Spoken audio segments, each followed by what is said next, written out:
York's only local show is back on its new home on York's only local station. Guess who's back? Back again. This is the Gary Sutton Show on WOYK. I'm back.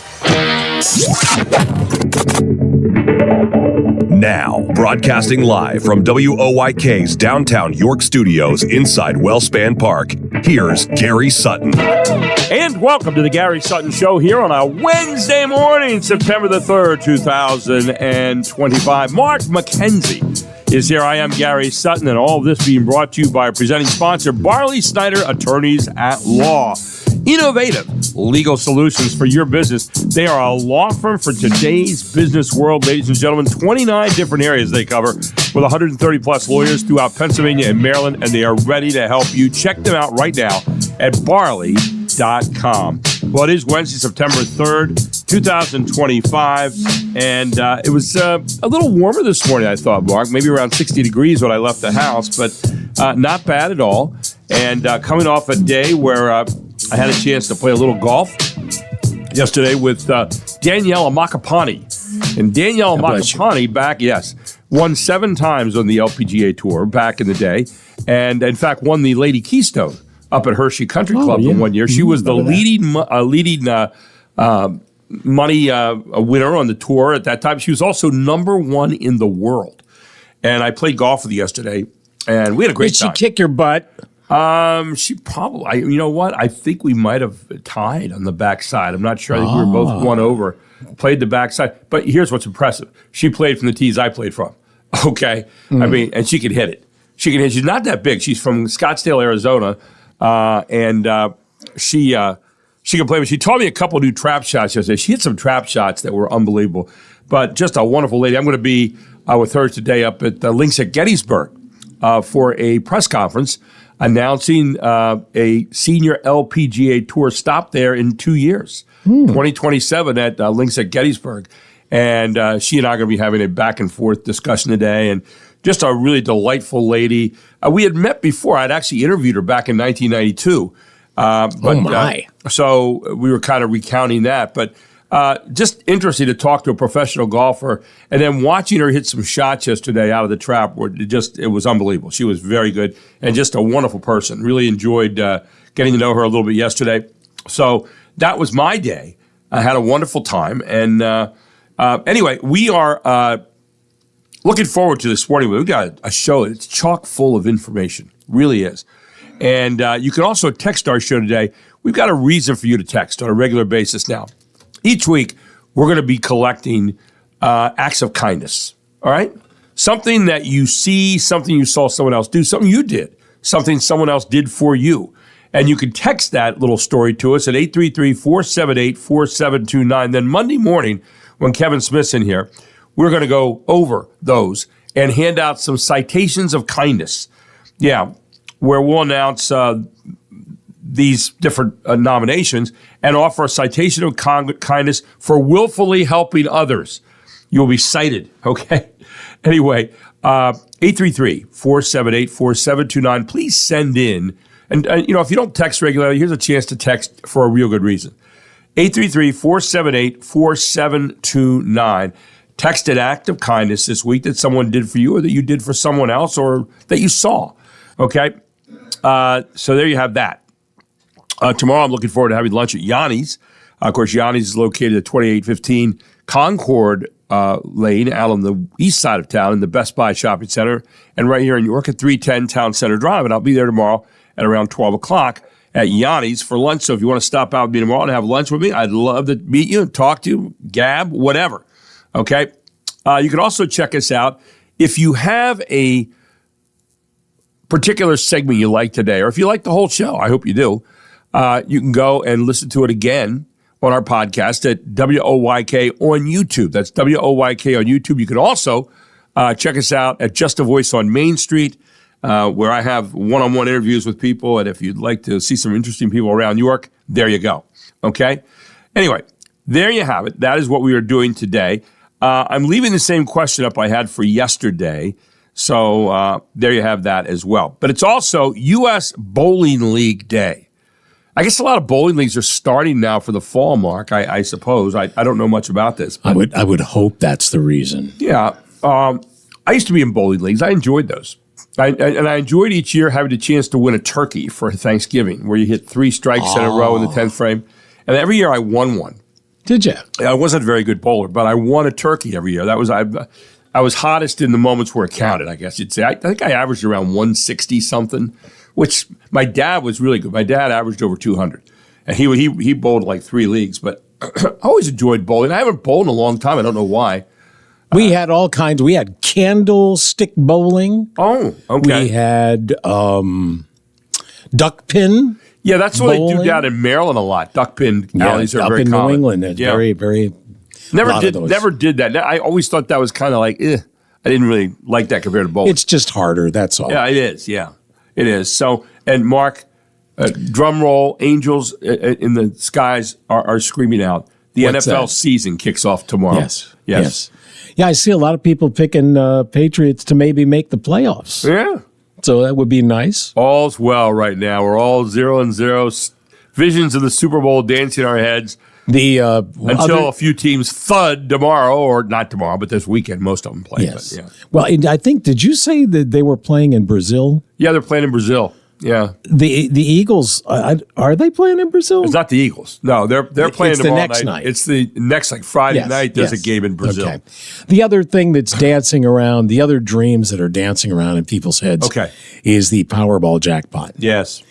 Tonight's drawing, $1.3 billion. The cash value is just under $600 million. Oh, $600 million. Yeah. So, if you were able to, I don't know, I guess you probably could. If you could invest that, let's say $500 million, invest $500 million, and you got 5%. Right. I mean, you really wouldn't have to do well. I mean, you'd have almost $600 million. You wouldn't have to work anyway. You know what? I always like these people say, I wouldn't change anything. I'm going to continue to work. Sure. Not with that kind of money. Right. Yeah, that kind of money, you know what? No. I'm going to buy an island or something like that. I already told Deb, I said, you know what? If you want to come along, you're welcome to. Life would change. I'm cruising the world. Yeah, exactly. I mean, I'd be doing all kinds of stuff. These people would say, well, I'd pay off some bills and right. Well, the key is buy the company. Here's the question. Yeah. How do you separate, and make sure everybody in your family gets paid?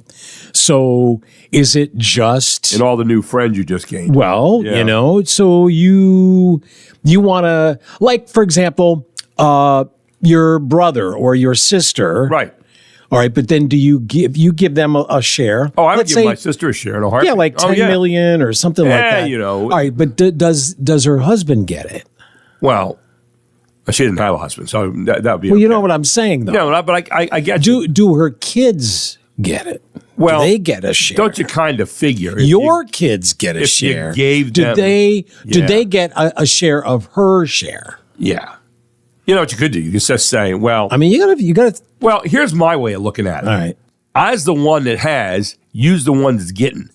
Well, so if that's the case, would you have the audacity to... Now, maybe you'd set up a college fund for them, or maybe you'd set up some kind of fund that they could access at 18 Here's the thing. Whatever. The great thing is even at $1 million, which would be chump change to you. Right. It would be easy to do that for them. Yeah, if I had won that, if I took the lump sum of $600 million and I said, okay, here you go. Yeah. But I'd say, and if someone complained, I'd say, all right, I'll make it easier for you. Zip. Okay, that would be kind of my way of looking at it. The problem, though, I'm a little hardcore like that. It's where you cut it off. Well, yeah. Second cousin? But you know what? I cut it off where I want to cut it off. That's the point. I give to those who who I feel like giving to. Okay. And those that I don't, nice to be you. Yeah, I think with $589 million cash value. Yeah. You could keep the $89 million for yourself and give away $500 million. Well, you could. Family, friends, causes, all kinds of fun stuff. Well, that's true. It is. That sounds like the lady who used to be married to Jeff Bezos. that she's given Mackenzie. away. She's given away unbelievable, like billions of dollars. Yes. So I don't have to worry about that just yet. No, but I mean, But it is an interesting what if. It should be part of your daydreaming. I think it should be. Okay. All right. Because, that's part of the fun, I think. Oh, I agree. What would I do if I won? And then when tomorrow comes up and you're depressed because you lost, then you could do it again. Then you don't worry about it. No. But if I had, let's say 25 relatives. Right. And you had to split up, $500 million. Sure. Would you give each an equal share, or would you give each one $10 million? So there's Well, it depends on that's how. $250 million. Then you still have $250 million left. Yeah. And you could, give it to a church or a school. Right. Some. I would give, not I the would give a whole lot to thing. my church. I would do that. Right. I would support something that I really Yes, like. exactly. No, I think and different causes that I champion and that And then, save a little bit just for an action fund. Right. You read something in the paper, somebody's on hard times, you pay your manservant to rush them an anonymous check. Gee, listen to you. Just like that TV show. Remember, man. what was his name? The Millionaire Show? Oh, The Millionaire. It was called. that was called The Millionaire. The Okay. Millionaire. The guy would show up at a house Yes. and hand you $1 million. Wouldn't that be fun? Which meant something in those days. Yes. Well, even if it was $100,000. Right. I mean, think about that would be a fun job, wouldn't it? And then there would be a whole story, and you get to know this guy. And Yes, but see, that's TV. This could be real life. You could sit down and say, you know what? For the rest of my life, you spent my a lot goal of time on this. is to give away $500,000. Well, no, I would do. No, I would do- 100,000 at a time. Yeah, so I would do kind things with that. Yeah. Because we're in that. That could be mode. fun. Yeah, it would be. But It just would don't be. let anybody know it was you, That's right. which makes it even more fun. An unknown benefactor for whom I But then work. some TikToker will find out it's you. Yeah, and And they're then all at try to your paint door. it in a negative light. That's right, and it'll ruin everything. And then you'll have to dance. Are there any other national days today? By the way, Yeah, there's two. go ahead. Well, there's actually more than two. These are the only two that, That are even worth bringing out. and they're not even worth that. Oh, It is. It's National Skyscraper Day. what do you do with that? Well, here's the You think of skyscrapers? There's only one thing that comes to mind: poop. Empire State Building. Yeah, the world's first skyscraper was completed in what year? Probably 1880. 1885. How's that? That wasn't bad, was it? In Chicago. Yeah, it was pretty good. Yeah. 138 feet tall. That's only 10 stories. Right.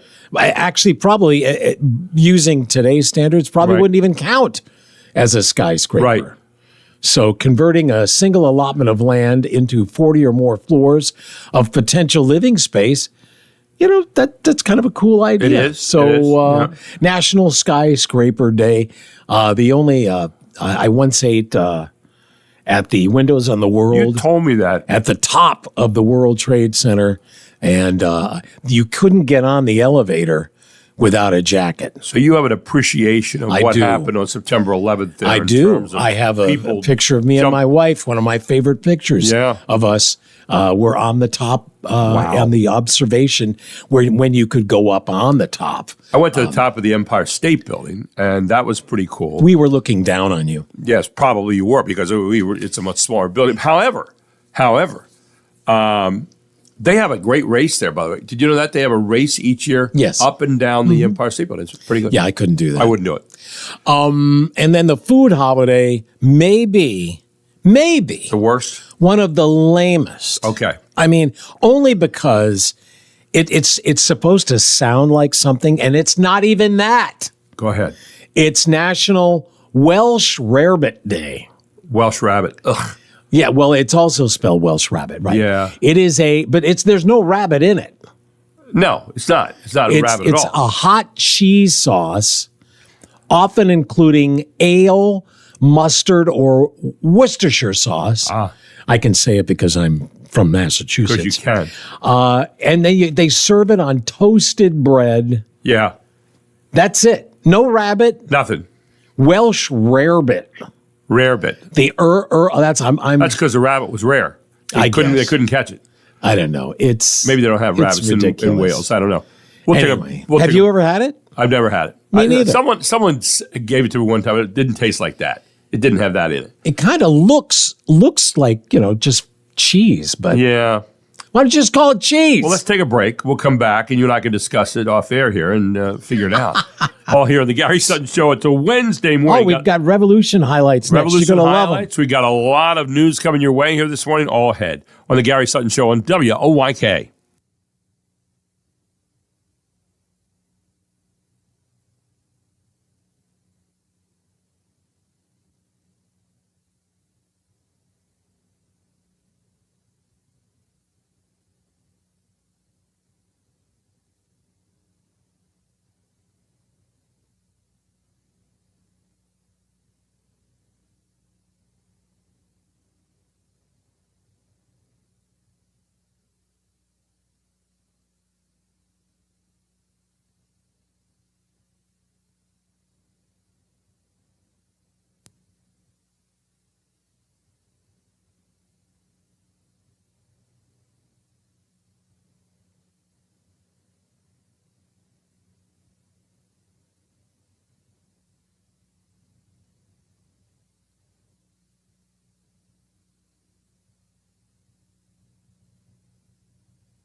Swing a ground. Oh, what a play! Braden Scott, look what he found. He throws to first to end the inning. Are you kidding me? He was turned around on his follow-through with his number 13 facing the hitter, and he just stuck the glove out next to his hip, and the ball went right into the pocket. Swings, drives it, in the air and left. Lucky going back. He looks, it's gone! Ryan Higgins, home run number 19 of the year, 426 feet away. As he swings and drives one to deep right, Martin looks up, it's gone! William Simonite, 0 for no more. Arocho swings and hits it in the air, right center. This is hit well. Martin at the wall, it is gone! Jeremy Arocho goes yard. The Revs with their 5th home run of the night. Well, the Revs laid it on first place Lancaster last night, 9-2, and they had 5 home runs in the game. Arocho with his 3rd, Higgins with his 19th. It's a team leading number now, I believe, and Lewis with 14, McNeely with 4. and Simonite with his 17th last night. So they lit up last night on Lancaster, and they have it again tonight. They'll be in Red Rose Town there at 6:15 airtime. The standings here for the second half, the Revs are now 20 games over 500. They have the best record, I believe, of any team in the Atlantic League. Lancaster is still up by 3 on Long Island and still up by 6 on the Revolution. But the Revolution now up to 27 and 22 in the second half in third place. They won the first half, so they're already guaranteed a spot in the playoffs on September 20th. And that's the good news. But they're playing pretty good baseball right now and just won the last series against Long Island. And so they're looking forward to continuing as they have now won 6 of their last 10 games. Lancaster sitting in first place, 33 and 16 at the present moment. They'll play again tonight in the War of the Roses, and I think the Revs are up in that series by 2 games, if memory serves. I might be corrected by Darryl on that later on. Mm-hmm. By the way, morning routine. If I gave you something, the morning routine that will help you live to 100 years of age. How's that?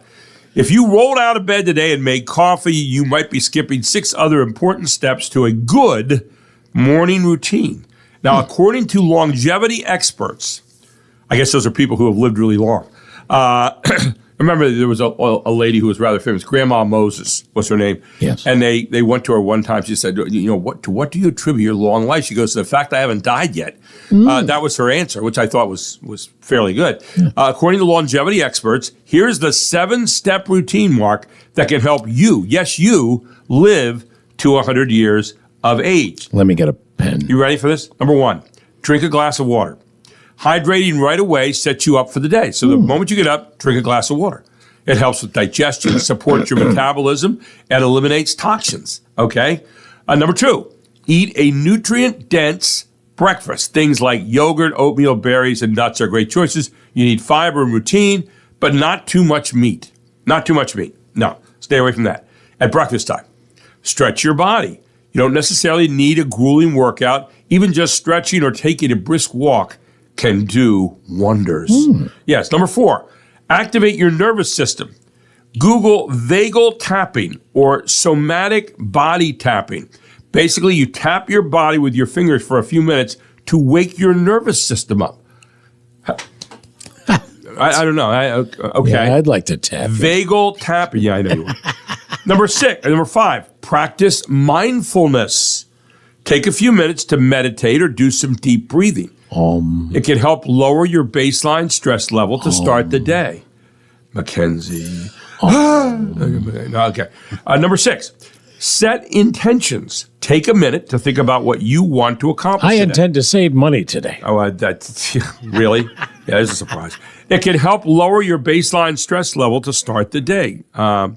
Or set intentions. I'm sorry, I wrote the one above. It can help you focus and make you more productive by setting your intentions for the day, which makes some sense. Yeah. And then finally, number 7, enjoy your morning coffee. More and more research shows it's good for us. A study in November found it helps promote good bacteria in your gut. If you don't want the caffeine, even decaf works. And that's from Real Simple, which I know is 100% true. There you have 7 ways to live to 100. Let's talk about some stories that just kind of make you shake your head a little bit. Okay. And we have to start off with Florida, where a child got lost. Just kind of, and the parents, what could they do? The kid got up in the middle of the night. A summer adventure for 5-year-old William. He snuck out of the house one morning and headed for Chick-fil-A, which happens to be a short walk down the street. The age of the unaccompanied customer prompted the manager to call the sheriff's office, and deputies arrived to find him chowing down on a breakfast sandwich. On police body cam footage, the youngster asks, "Are you going to take me to jail?" They didn't, but they took William home, where he got a talking to from his father. I think it did shake him up some, so I don't think we really needed to, impress too much that you shouldn't do it again, things like that. I think he understood that it was serious, but we did talk about it. His parents admitted they thought William was still asleep and didn't realize he was gone. Tom Rigotti, Fox News. Isn't that nice? I used to sleepwalk. I ended up in a neighbor's house one time.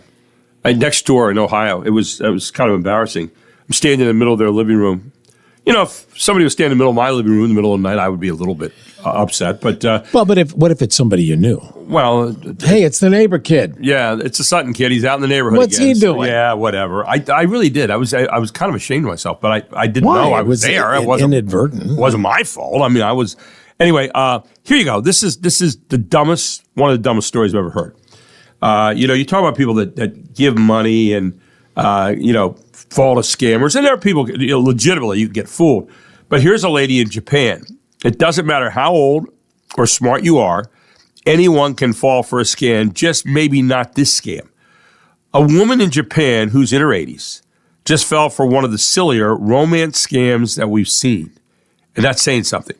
Okay, back in July, especially on this show, back in July, she started talking to a guy on social media who claimed he was an astronaut.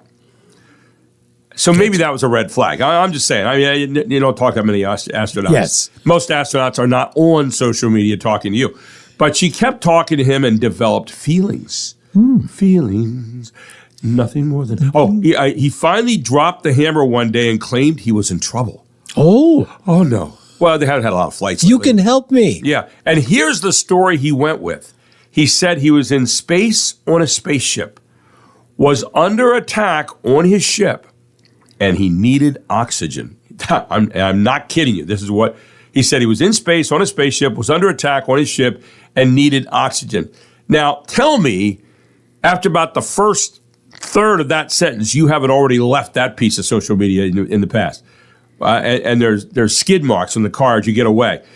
He asked if she'd float him enough cash to buy more O2, and she agreed. Wow. She sent him 1 million yen, or around $6,700. Talk about inflation. $6,700. Officials in Japan shared the story and said to be suspicious if someone met you online and if they ever asked for money. Do you think? That's out of CBS News, by the way. That's crazy. Especially if they're texting from outer space. That could be a big red flag. Yeah. Obviously, she had a good heart. And she did. No wanted question. to believe so. And this guy was like, watch this. Yeah. Hey, I'm running out of oxygen. Hey, this is not the first time this kind of thing has happened. There was a story back in 2022 about a 65-year-old woman, also from Japan, who got scammed out of $30,000 by someone claiming to be a Russian cosmonaut. See, he said he needed the money so he could fly back to Earth and marry her. See, that's just so sad. It is sad because people fall for this Abusing stuff. them, yeah. And we're sitting here thinking, man, that's ridiculous. But Yes. it's amazing that some people don't think it's ridiculous. Yes. Okay. So there you go. You have that story. I agree. The other story that we've been keeping an eye on, we'll get a little bit later on. But we're going to take a break. We'll come back with Michael Gear next on the Gary Sutton Show on WOYK.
Little average white band coming back here. Started in England. Pick up the pieces, Pick up the please. pieces. And they had another song that sounded almost exactly the same as this, Cut the Cake. Yes. But yeah, they're really good. And they were, I watched them a couple of years. They were the opening band. In fact, they were here in York one night at the Valencia. They were the opening act for Tower Power. They played, and then Tower Power came on afterward. And of course, Tower Power, one of my favorite groups ever. But they're all getting a little long in the tooth now in the average white band and Tower Power. But yeah. Like the rest of us. Exactly. Kind of like the rest of us. That's exactly right. Although we look better. So anyway, welcome back. We're on the radio. Yeah, exactly. Welcome back to the Gary Sutton Show on WOYK here on a Wednesday morning. And we welcome in Michael Gear this morning, president of the Pennsylvania Family Institute. You can find him at pafamily.org. And wanted to talk a little bit this morning, Michael, about the shooting in Minneapolis last week, where a guy, a person, I guess a transsexual person here in this particular case is what they said, shot into a Minneapolis church while children were praying on like their first day of school. 17 people were injured. 2 students were killed. The shooter then killed himself or herself in this particular case. Michael, good morning. Welcome to the show. How are you this morning?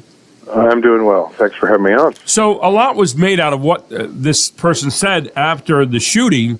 And apparently the son of a lady who actually worked there for a while at the church. And your take on, first of all, another terrible shooting, another one where we wring our hands and we're trying to look for some common strand. You never can find just a common strand, but maybe there are some things here that we could look at that may give us a little bit more understanding of why these kind of things take place. Your thoughts?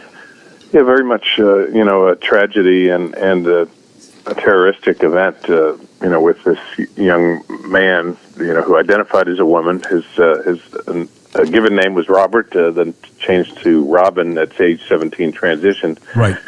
Every one of these has some differences, but a lot of them have a lot of similarities. Some of the similarities, looking at this particular case, is his parents went through a very difficult and challenging divorce that he wrote about that did, some damage to him.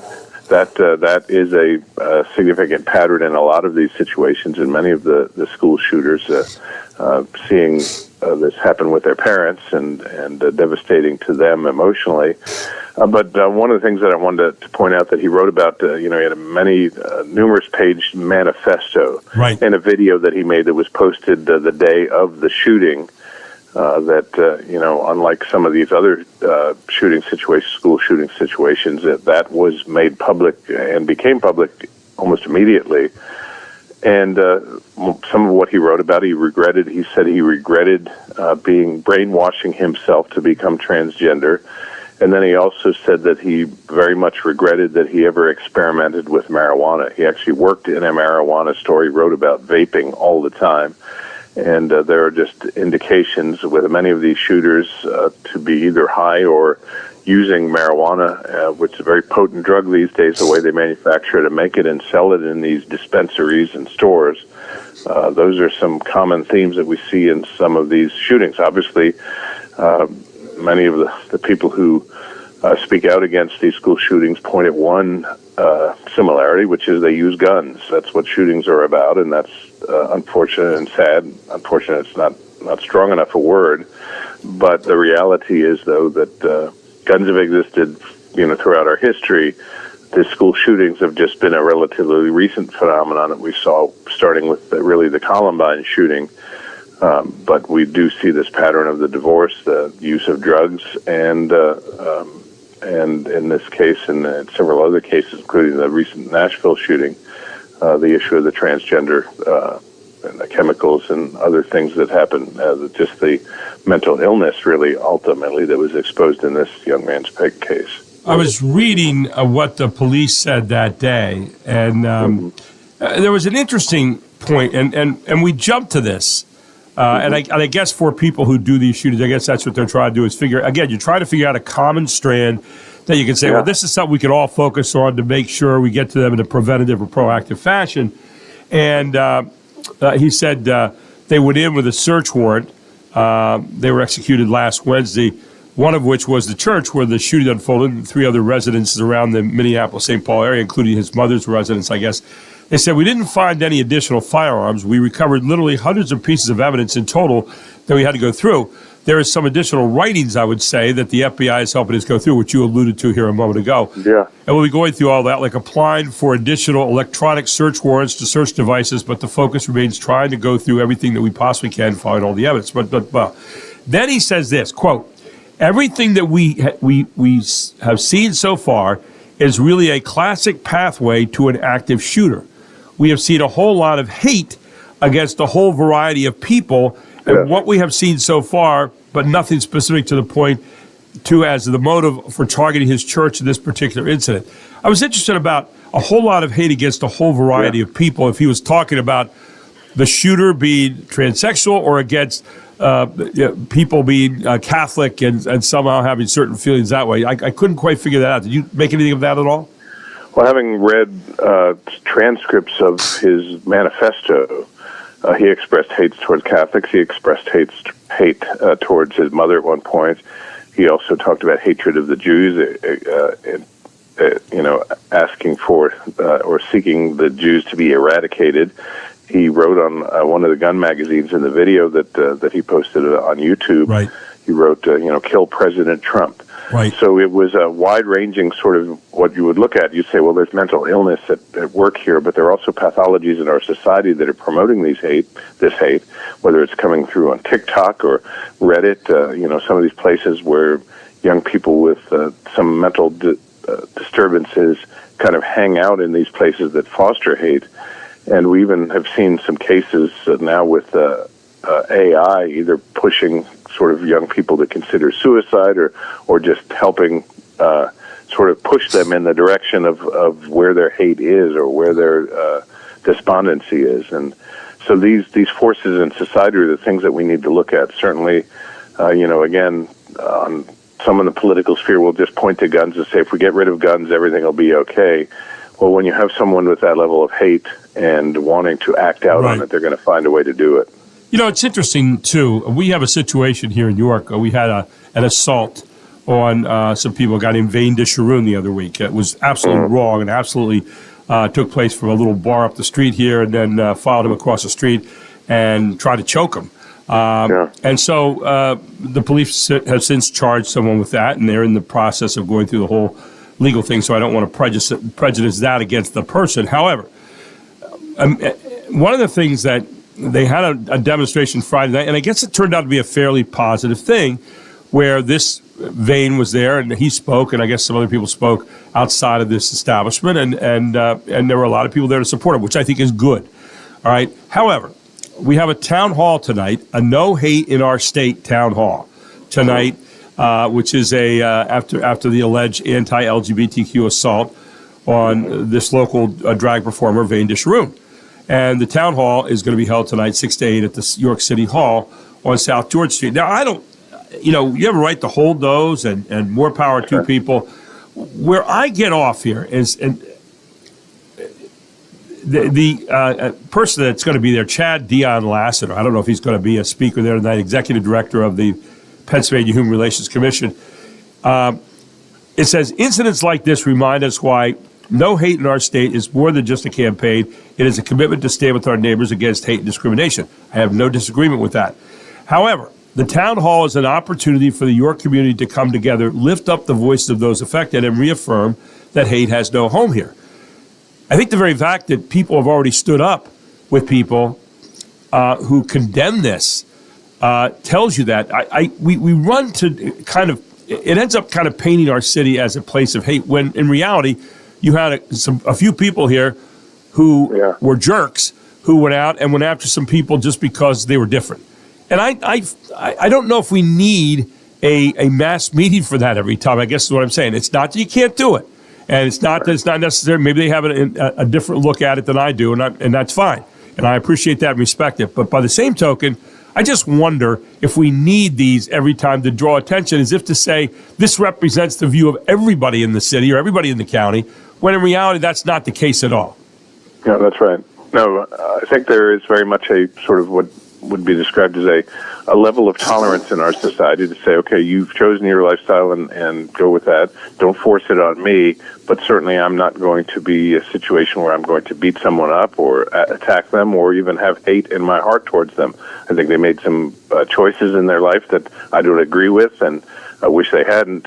But the notion of labeling all of those things as hate and saying that because of a couple of individuals or several individuals did something despicable, that you then target a whole range of society. And that would be, you know, you look at the school shooter there in Minneapolis again, you have a situation where you'd say, well, there are people who are saying, well, it's a Catholic church and they kind of deserve it because of the positions they take on these issues. They don't support, you know, marriage between two men or two women or whatever, or they don't think the drag queens should come into schools. That's not a situation of hate. It's just making choices and saying that there are certain things that are inappropriate in our society and we should speak out on those inappropriateness. But when you then label those things as hate, you know, Pennsylvania Family Institute, we work on a range of issues on the sanctity of life, on marriage and family, and school choice and things. We've been labeled as a hate group by this organization called the Sutton Poverty Law Center.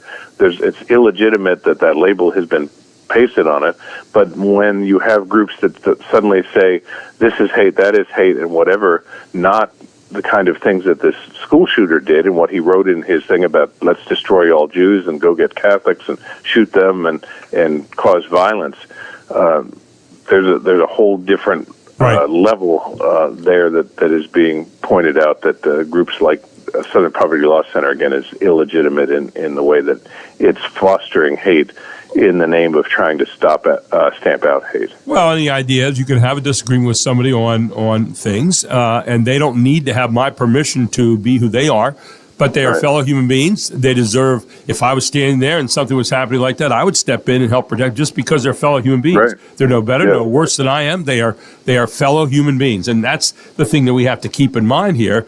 And again, we can still have our opinions on certain things, and they may be different than the other opinions those people hold, and yet we don't have to hate them, and we don't have to be horrible to them, and we can stand up for them. And I get all that. I'm just not sure that when the thing in my case here is in York, you know, we're pushing the idea of kindness. We're pushing the idea of people are better than that. And I get upset when everybody kind of gets, in a backhanded way, tarred and feathered on this. But, you know, maybe that's not the way they mean it, but I'm just raising at least the possibility. So, Final thought, Michael. No, I think there are incidents like the one you just described in New York that then are used as sort of a trigger or lighting a fuse to create a situation to say, okay, now, you know, we're so divided, we're so hateful, and all of those sorts of things. When it's painting with a broad brush the activities of just a handful of people, or even less than a handful, and those people should be prosecuted when they do these sorts of things. But we have laws against assault, and you know, we at Pennsylvania Family Institute believe that every human being, however they behave, is created in the image and likeness of God and deserves that level of dignity and respect. That doesn't mean we approve of behavior and those sorts of things, but still they are human beings deserving protection for their life, for their safety, and to be treated with respect. And every human being deserves that. And we all have value. Hey, Michael, thanks so much. People can check you out at pafamily.org. Looking forward to next week with you, my friend. Have a great rest of this week, okay? Same to you. Thanks, Gary. Thanks, Michael. Take care. Michael Gear here on the Gary Sutton Show on WOYK. Big difference between disagreement and yet you could support people. I had a chance to talk to some of the people last week and really some good conversation if we're willing to listen. We'll take a break. We'll come back with more here on the Gary Sutton Show where it is 6:50.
got it together, didn't we? We've definitely got our thing together, don't we, baby? Yeah. Barry White. Isn't that nice? I mean, really, when you really sit and think about it, isn't it really, really nice?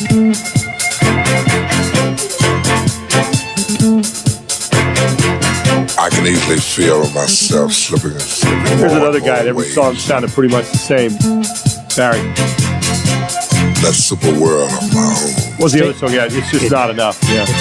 Here we go. It's finally Nobody but getting. you and me. He was kind of an underwhelming singer. We've got it together. Well, he's really talking, Yeah. and it's not rap. No. All right, here we go.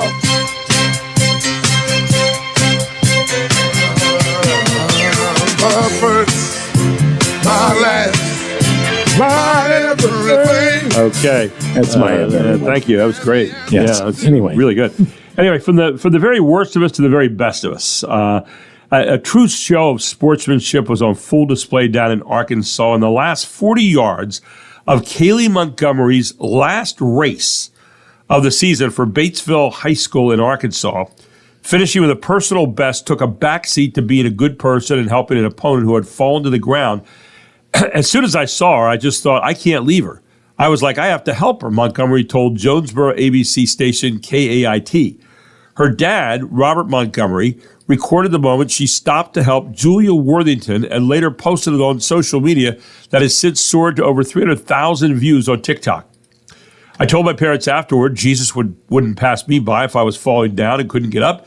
He would pick me up, she told KAIT. Montgomery took Worthington by the arm, picked her up, and helped her as she struggled to the finish line. I just kept encouraging her to push through, telling her, you got this. We're almost there, Montgomery told ABC News in an interview for the World News Tonight with David Muir. He told her dad told Kate, KAIT, he felt lucky enough to catch the moment on camera, adding, it's my daughter too, which makes it special to me. I think just realizing there's a lot of people out there doing great things for others, and this is just one of those. Here it is for kindness, right? Montgomery's coach Stan Fowler told KAIT that the moment speaks volumes about what competition really is. You got winners and losers, but that's a winner right there, he continued. I don't care what place you would have finished in, she was a winner. Since the video has gone viral, Fowler confirmed that Montgomery has received several college scholarship offers. In a statement to KAIT, Worthington said, this is the girl that got helped, I've had one of my best seasons this year, and I was hoping to finish it strong with the state championship. I came in the top 10 for the last 2 years, and that was my goal again for this year. I was on track to hit that by the second mile, but I started to feel the buildup of lactic acid in my legs. I've never had that happen before. I slowed down, but eventually my legs gave out, and I couldn't make myself stand. That's when Kaylee came along. I really appreciate her helping me across the finish line. I wasn't bothered that I was disqualified. I was just glad I could get medical care and recover. Kaylee was really selfless in helping me up. She forfeited a higher place at state during her last year. She really shows the great team spirit in Arkansas cross country. So how about that, Mark? Just the better side of us, too. And as we talk about those things this morning, that it does exist. And people are kind, even in tough moments where you could have run ahead. Maybe you'd have come back and picked her up. But the fact was she stopped in a race where she could have finished higher and said, I'm going to help you on home. And the two of them crossed together. You know, sort of. Well, like, what's man's best friend? Dog. Right. And there's reasons for that, right?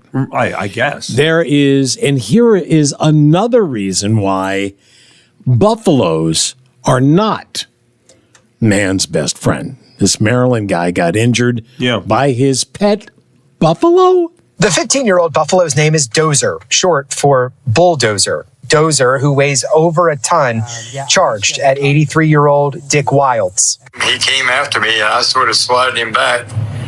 And that's when he got my arm, and then the next thing I know, I'm doing cartwheels in the air. Dozer's horns caused severe damage to Wild's arm and leg. Wild says he was in a lot of pain, but fortunate to get himself to safety as first responders arrived. Crews worked quickly to stabilize Wild's, which included landing a state police chopper to get him to a hospital. Yeah, so, I think he's got one. He used to have a bunch of them. Now I think he's only got one other one left. So I was talking to Tessa Sverdict, who owns the bison farm, And I was asking one day about the bison, and she said, well, I said, are they nice? I mean, can you pet them? She goes, oh, no. No. She said, you stay clear of them. It's, if a bison has the name Dozer, I think that probably is a little giveaway. You ever see pictures of bison running in a herd? They're not stopping and say, oh, wait a second, someone's crossed the street. No, you're coming. So she said, you just kind of, you stay clear of them. Anyway, when we come back, Jeffrey Coleman joins us here on the Gary Sutton Show. We'll be talking more about how we talk with each other. Also, Becky will be here this morning from Your Medicare Solutions, and Tim Barker, District Attorney of York County, all in on the next hour here on the Gary Sutton Show on WOYK. But first, excuse me, when I clear my throat, we have a news update here at the top of the hour. It is 7 o'clock.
York's only local show is back on its new home on York's only local station. Guess who's back? Back again. This is the Gary Sutton Show on WOYK. I'm back. Now, broadcasting live from WOYK's downtown York studios inside Wellspan Park, here's Gary Sutton. And welcome back to the Gary Sutton Show on WOYK. It is Wednesday, September the 3rd, 2025. 52 degrees, it says here on Brooks Robinson Plaza at the Wellspan Park, where we are broadcasting every single weekday. So a little cool outside this morning, but always warm and chummy in here on the Gary Sutton Show, brought to you by Barley Snyder Law Firm. Innovative legal solutions for your business. We are a law firm for today's business world, they tell us. And we check them out at barley.com. Right here in York, they're at 100 East Market Street, just off the square and next to the Yorktown Hotel. Open 9 to 5 every weekday. And you can give them a call at 717-846-8888. But check barley.com, BARLEY.com. for the areas. There are 29 different areas that they practice law in that they could help you with. Right here on the Gary Sutton Show. We are so proud to have them as our presenting sponsor. This hour of the Gary Sutton Show is brought to you by Your Medicare Solutions. You can find them on the web at your-medicare-solutions.net. That's your-medicare-solutions.net. If you're ready for Medicare, Keith and Becky will explain what Medicare is, how it works, and all your personal options. They're really good at this. They're educating thousands of people here in York County, and they're ready to help you. They're personable, they are knowledgeable, and they are the kind of people you want to deal with. They'll give you peace of mind. They'll show you the best plans for you, simple enrollment, how that goes about. Keith and Becky Rill, your Medicare specialists. They're right here locally, and you can schedule a consult with them. You can find out all about Medicare Advantage plans, Medicap, supplement plans. They've got prescription drug plans, and they'll help you in all those directions. And if you are in Medicare or about to go into it and you want to find out some of the answers, go contact them today by calling 717-487-4382. That's 717-487-4382, or email them at RILL, R-I-L-L, at your-medicare-solutions.net. That's RILL, R-I-L-L, at your-medicare-solutions.net, and they will give you a hand with all those kind of things that are bothering you about Medicare, the things you don't know about. Anyway, welcome back to the Gary Sutton Show at 7:07 here on a Wednesday morning, and we welcome in Jeffrey Coleman, co-host of Morning Light. You can find him at Channel 49 right here in the area.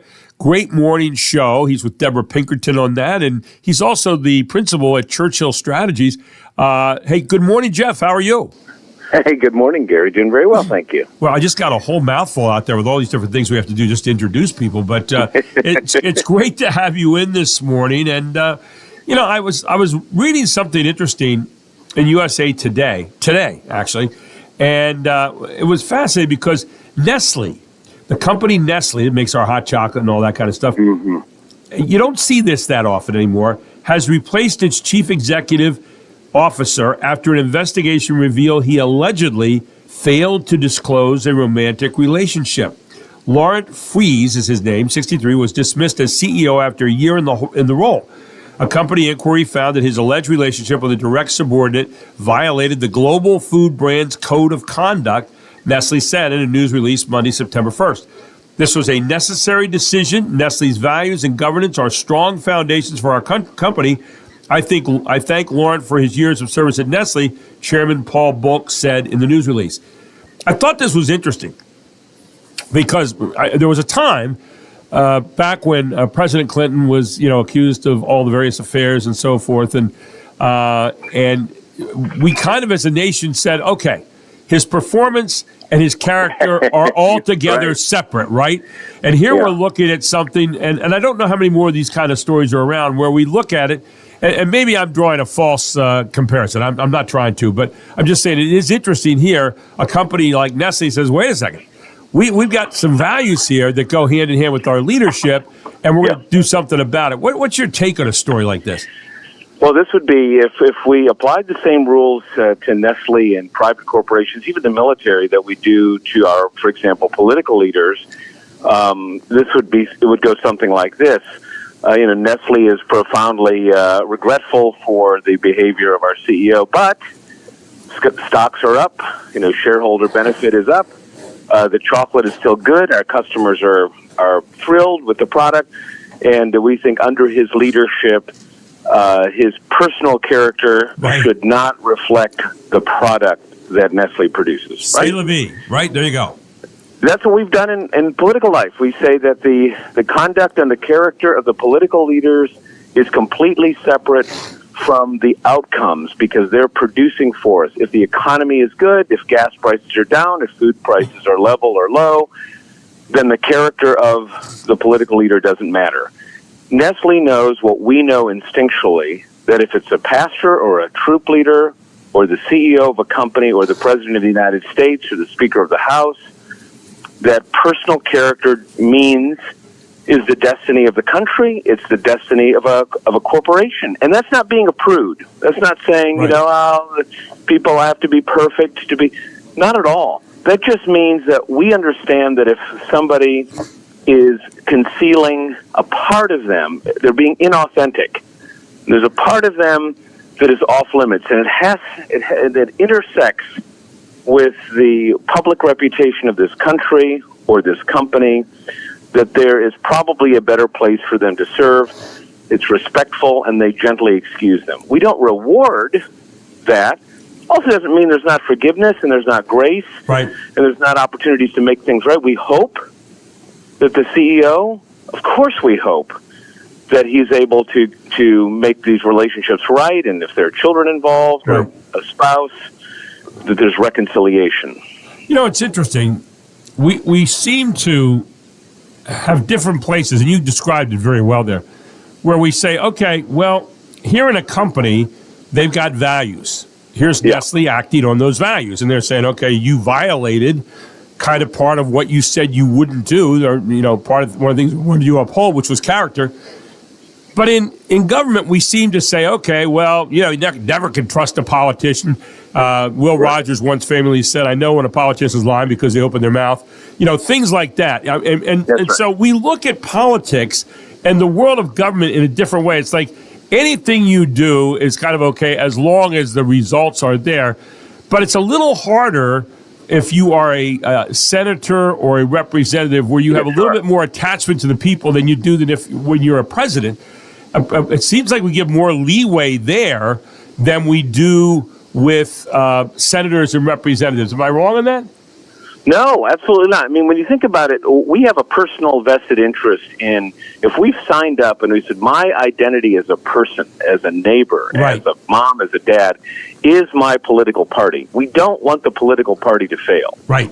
But if you are loyal to principles, if you're loyal to a certain value system and not the political party, then you say when a person deviates from those core principles, they're not going to be, they can still be a Republican, they can still be a Democrat, they can still do a lot of things in life. But in terms of speaking for me or my values, I prefer it not. And then it gets to this complicated thing. It says, well, what if all CEOs are bad? Or what if all politicians are bad? And then we begin to say, well, maybe there shouldn't be any standard at all. Or then we put them on the scale and say, all right, you have 20 offenses, you have 19. I'm going to go with the one with the 19. Right. And this one is on my particular tribe, and this one isn't on my tribe. Therefore, this one's better than my other. All that stupid stuff. But, hey, speaking of getting kind of drummed into a certain rhythm, President Trump had nothing on his public schedule for 3 days last week. Now, he's often sported a large purple bruise on his right hand, which he sometimes slathers with makeup. His ankles are apparently swollen. He's the oldest person to be elected president. But for a swath, and I was reading this out of the Wall Street Journal, I wanted to read this line exactly. For a swath of hyper-online Americans over the long Labor Day weekend, all of this was explanation enough. The president was either dead or about to be. I mean, we didn't hear from Donald Trump for 3 days, and people were saying, oh, my gosh. And there was a thing on the internet about he's dead, he's hurting, whatever. And, he ends up coming out yesterday and shows he's very much not dead and very much still Donald Trump. Isn't it interesting, the rhythm of the daily political banter that we have, where if you don't see Donald Trump for a day, you think he's gone? Your thoughts on that? It was really kind of an interesting look that people have where they were coming up with all kinds of things because for one day, he didn't talk. Right. The challenge that this particular administration has, and I'm not going to go straight to President Trump on this, but I'll say that he created a certain kind of standard, which was we're going to evaluate presidents of the United States on their mental acuity or their physical health. I'm fitter than you, or I'm this age, and look at me. I mean, the challenge with anybody, me, you included, is that when we elevate ourselves in pride, when we brag about our personal accomplishments, when we put ourselves higher than our opponents or the competition in sports, in life, in church, in politics, at some point in your life you're going to be evaluated by that same standard. Right. And if you know you're immortal, if you know that there's a possibility that you one day will die, pretty good chance, then you might want to avoid the kinds of statements that when you are in a similar predicament, that people don't have empathy or sympathy for you. Right. And so, for years, when you are going after political opponents, President Trump and others, I'm not going to put him exclusively in that category and say, look at that person, President Ford stumbling down the stairs. He must not be fit. He's an athlete. Right. Joe Biden stumbling down the stairs. President Trump's hand. All people are now looking for is the next opportunity to find that flaw in you. And it's a kind of slow drip humiliation that eventually takes out a prideful person. And that's why there's so many warnings in Scripture and all the other ancient writings, the Stoics and all that, about pride. Right. A little humbleness never hurts. But that a little empathy, right? If somebody has a diagnosis, if somebody has, right, and so we're arguing this week over whether President Biden has a level 9 cancer, or if level 9 exists or stage 4 exists, right, and was he lying about? I mean, we don't have to do that. We can just say we know he has cancer, and we pray for him. We hope he gets better. Hey, what do you have coming up today on Morning Light? It's 9 o'clock this morning. Maybe on the same vein here, we're going to talk about a brand new poll out that suggests by Pew that said Americans think that after COVID, we got ruder across the board. Little behaviors like being on our cell phones in line, or not just the way we drive, but do people take advantage of spaces that they share with other people in ways they shouldn't? Are we losing our ability to be courteous? There's a big rise in profanity in public spaces, on T-shirts, on bumper stickers. Wow. People think that's not okay, but what do we do about it? Fascinating conversation. I'm going to be checking that out this morning. Thank you so much. It's on Channel 49 right here in our local area. And Morning Light on Lighthouse TV. And Jeff Coleman with us this morning. Jeff, always appreciate your insights. Thank you, my friend. Thank you, my friend. Have a great Gary. show today, okay? Take care. Thank you. Jeff Bye-bye. Coleman here on the Gary Sutton Show on WOYK. We'll take a break when we come back. Becky Rill joins us. Man, I tell you what, we're getting into election time here for Medicare, not for Medicare, but for various plans and so forth. And Becky's going to have some answers for you for some very big questions that you have when it comes to Medicare and health insurance. All here on the Gary Sutton Show on WOYK.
Fox Sports Update. Novak Djokovic one more time. 3-4. Clutch when it counts. 6-3. Closes out Fritz. 3-6. 6-4. Sets his sights on Carlos Alcaraz. What'll be his 53rd major semi. On ESPN, trying for his 25th Grand Slam singles title to break a tie with Margaret Court for the most in tennis history. Novak Djokovic eliminated American Taylor Fritz in 4 sets in the quarterfinals at the U.S. Open. Djokovic will face Carlos Alcaraz in the semifinals Friday. Djokovic 5-3 lifetime against Alcaraz, who yesterday moved into the semis with a straight sets win over Yuri Lehechka. Today, American Amanda Anisimova plays Iga Swiatek in the quarterfinals. Ready or not, here it comes. The new NFL season kicks off tomorrow in Philadelphia. The reigning Super Bowl champion Eagles will host the Dallas Cowboys. The Eagles are favored to win by 8.5 points. If we look closely on the jersey of Eagles running back Saquon Barkley tomorrow night, we will notice a gold NFL shield patch just below the V in the collared jersey. Beginning this season, 5 NFL players who won major AP awards last season will wear these gold patches on their jerseys every game. And winners of the Walter Payton Man of the Year Award will wear special jersey patches the rest of their careers. The NFL piggybacking on Major League Baseball, which placed gold patches on the backs of 6 players' jerseys this year, based on 2024 statistics. In the NFL, aside from Saquon Barkley wearing a gold patch for being the AP Offensive Player of the Year last season, League MVP Bills quarterback Josh Allen will have a gold patch. So will Defensive Player of the Year Pat Surtain II of the Broncos, Offensive Rookie of the Year Commanders quarterback Jaden Daniels, and Defensive Rookie of the Year Rams linebacker Jared Verse. You can listen to and follow the Fox Sports Podcast at foxsports.com or wherever you get your podcasts. I'm Jared Max.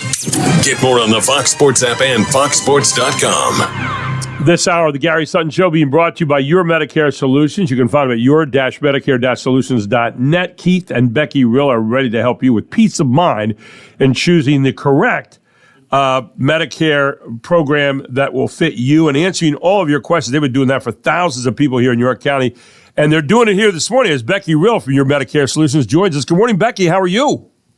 Good morning. I'm great. Well, you sound like you're ready to hunt bear today, so I'm going to get at it right away. A lot of people are looking at, this time of year and with Medicare and so forth. How do people find out about changes to their plans? Because there's a lot of stuff that comes at you in the mail right now, and it's really tough to kind of sort it all out.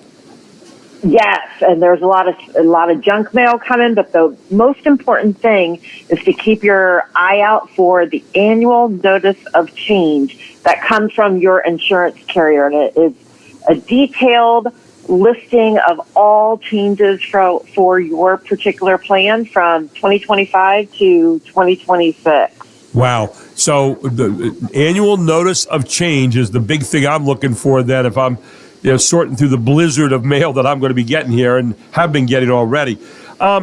Is it possible for my Advantage plan or my drug plan to be canceled, Becky, from last year?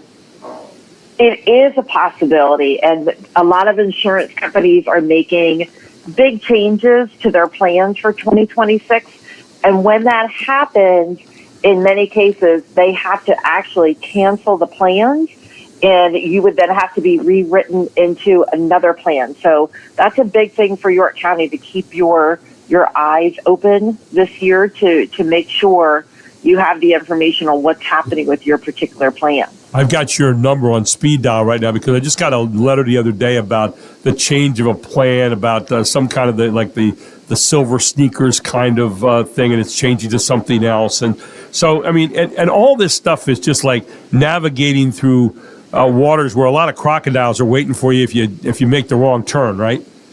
It does feel that way. Yeah, I do. Geez, and that's why I like to have you rowing the canoe for us. So it's hey, when should I schedule an appointment for a review of my Medicare plan, which I'm going to be doing with you and Keith? But when do you do it? What's the best time to do that? I know we're getting into a time of year that's kind of sensitive. Yes, and as brokers, we are allowed to start talking about these changes as of October 1st. So we're exactly a month out. And then we can start making the official request for changes October 15th. So now is really the time. We're getting calls every single day for appointments. So now's the time. Becky, while I've got you here this morning, what are the biggest mistakes that people make with Medicare plans? Like, for example, I always just assumed that when I got into the Medicare that, well, it's just going to be the same next year, no big deal, and I just go on through. But I sense that that's not the right way to look at it. What are your thoughts on that, and what are some of the biggest mistakes that people do make? You hit the nail on the head. They just assume what they have is still the best, and there are so many changes that take place from year to year, especially starting this year, and we expect them going into 2026, that you really can't assume that what you have is just best and it's just continuing, because there are some really drastic changes coming for this next year. And, I think that's one of the things that's so good about what you and Keith are doing, because you've been educating thousands of people here in York County. I know you're really fervent about that, and we appreciate the fact that you do it right here on our program, because people are looking for information. I know my limitations, and they're limitless when it comes to understanding Medicare, and I want to find someone who has an answer. And you and Keith have been doing this for a while now. Your thoughts about that and about the education aspect of all this? Oh, education is key. We always say Medicare is kind of a moving target, so it changes so often that education is a huge part of what we do, so that you know what it is, how it's working, and really it's not a one-size-fits-all. So to figure out what is best for you could be totally different than what's best for your neighbor or your relative. So it's important to learn and to know what's going to be best for you. And if anyone knows you and Keith, they know that you dig to the very nth degree to find the very best things for people in terms of Medicare. You get into a lot of areas that a lot of people maybe who write the letters to whom it may concern. You would never write a letter like that. You would always have a name, but you will find some things for them and talk on granite level, York Countyese, right, to people about what some of the things are you find out that others might not dig as deep to go after. Absolutely. That's what we always say. We are your neighbors right here in your backyard. And so we know the healthcare systems, we know the insurance companies, and there's so many times when people say, we were told we can't do this. And we say, sure we can. Yeah. So we figure it out. Well, I'll tell you what, you do a great job explaining Medicare and how it works and all the personal options. And I know that the people that you've talked to have peace of mind because you let no stone unturned. The best plans for you, simple enrollment, how you go about doing it. And now is the time to get an appointment with Keith and Becky. Really, I'm telling you, there are people I'm going to be meeting with very shortly on this, and you should too. Schedule a consult with Becky or schedule a consult with Keith, and you can do that by calling 717-487-4382. That's 717-487-4382. Great people, I'm just telling you, but also great in terms of finding out the answers for Medicare.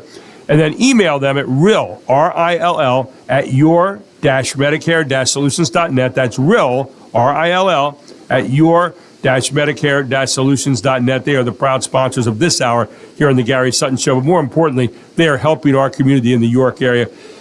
Becky, I can't tell you how much you've helped me this morning. I'm looking forward to talking to you about the new plans coming up as of October 1st. And thank you for what you and Keith are doing for the community.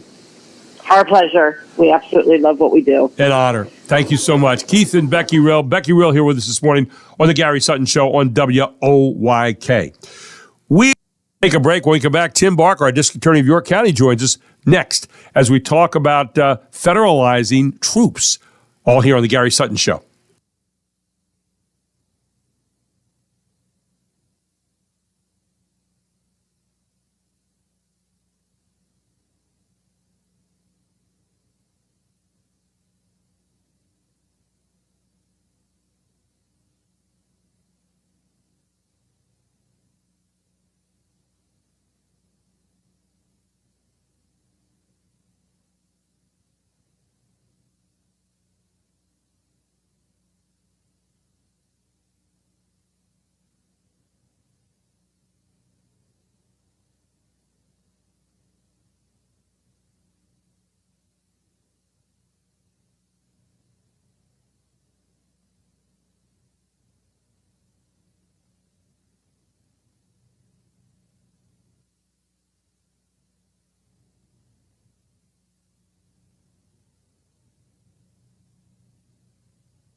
That's what we do in this show every morning. We walk in rhythm. Moving in sound. Yeah. With bell bottoms and platform shoes. Exactly. Yeah. Trying to move them. Yeah. The first couple of buttons on our shirts are open. Yeah. Not done. We'll stop there. Anyway. Big gold chain. Yeah. Oh, yeah. Yeah. Great song. Little disco going on here. Anyway, welcome back. The Gary Sutton Show here at 7:35 on a Wednesday morning. By the way, have you checked your battery strength? You know, high summer temperatures can weaken a battery without warning. A quick test now prevents a no start when cooler mornings arrive. And that's from Giambalvo family of dealerships. That little reminder. In fact, if you're looking right now for your next ride at Jack Giambalvo, they've got hundreds of pre-owned vehicles across 6 locations. That's right, 6 locations here in York County. SUVs, trucks, sedans, imports, and domestics. You know, whatever you're looking for, they've got the make and model to fit your lifestyle. And when you buy used with Giambalvo, you'll get free lifetime state safety inspections. How's that for your car and even other vehicles in your household? Plus, your first oil change is on the Giambalvo family of dealerships. All the brands you want, hundreds of vehicles to choose from, backed by the community for over 50 years right here in New York. Jack Giambalvo started it all. John Giambalvo's carrying it on. And I'll tell you what, if you want to experience the Giambalvo difference, check him out at this website, giambalvo.com/used-inventory. And on there, you're going to find out about free lifetime PA state inspections for you and anybody in your household. 3-month, 3,000-mile warranty included on most pre-owned vehicles. Their vehicles go through rigorous inspection to ensure they are roadworthy. And finally, and this is the big one, 50-plus years of establishing trust, quality cars, and reliable service. That's the Giambalvo pre-owned difference included with your purchase at no extra cost. All those extra little things that we're talking about. I'll tell you what, when it comes to the original family dealership serving York, Hanover, Lancaster, and Harrisburg, Jack Giambalvo is the place. Check them out today at giambalvo.com/used-inventory/index.htm. They are just doing a great job, and you want to get a used car out there, they've got all different kinds. Find out about it by going to that website at giambalvo.com/used-inventory. Gary Sutton with you here on a Wednesday morning on the Gary Sutton Show. Mark McKenzie here, and we welcome in this morning our District Attorney of York County, Tim Barker, who joins us here on WOYK. Were you a disco fan at all, Tim? Is that kind of past your era? No, I am. Or before your era? Well, no, it was. I grew up during the disco era, and I was actually a fan and remain a fan to this day. "Walkin' in Rhythm" is a terrific song. I remember when that was being played on AM radio. But no, I'm a fan of. One thing, great things about the '70s was you could be a real kind of like a mutt into music. I'm so into like so much stuff of punk and alternative, but regular rock and roll, but also disco, and you see a lot of comeback of the disco influences on a lot of bands today, including on alternative bands, especially the sound of Chic. They really had an impact when they came out later on. Yeah, absolutely. But no, I was a big fan. If you would have played a little Casey and the Sunshine Band from '75, they were a band that I enjoy a lot too. Okay, well there you go. So do platform shoes, bell bottoms at all in your repertoire? Was that in your repertoire? That is something that I may still have an outfit that I wore to Halloween parties that Missy and I had that was a complete 70s outfit that includes all of those items. Fairly sure no one will ever see you, though, at the Law Center with that on. I'm fairly sure, yeah. That is correct. I don't wear that into court. Thank you. I have visions of my cousin Vinny. You were serious about that? You know. Anyway, hey, great to have you in this morning. Hey, I wanted to ask you a little bit, and it's been an intriguing national question for us, and I wanted to get kind of just a general law answer on this. But, you know, the president federalized troops in Washington, D.C. I was doing a show on Saturday, and I was looking at some of the numbers, and I wanted to see how the effect has been. And Muriel Bowser, who is the mayor of Washington, D.C., has said, hey, There are a lot of good things that happened here. They helped our police force. They're helping to get crime down. 87% fewer carjackings this year as there were last year. Now, again, a lot of that you'd have to give to the police and the law enforcement of Washington, D.C. itself, because they're the ones that help take that down. And yet it's really been increased and put on steroids in the last 23 days since the federal enforcement has been there. Now the president talking about Chicago, where they had 7 people killed, 54 injured over the weekend.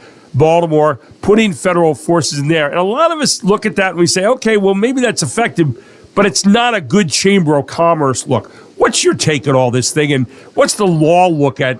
The law is one thing when it comes to D.C., which is not a state. It's got a particular set of rules that are different from other states. But when you start to talk about going in where there are governors and mayors, and they're not real keen about this, I don't think. Your thoughts on that? So it's a really interesting question because there's a two-prong aspect. You have the legal aspect and you have the policy aspect. So the legal aspect has always had a little bit, I would say a little bit of tension. We thought that there was some clarity with it, but it is still being litigated through the courts.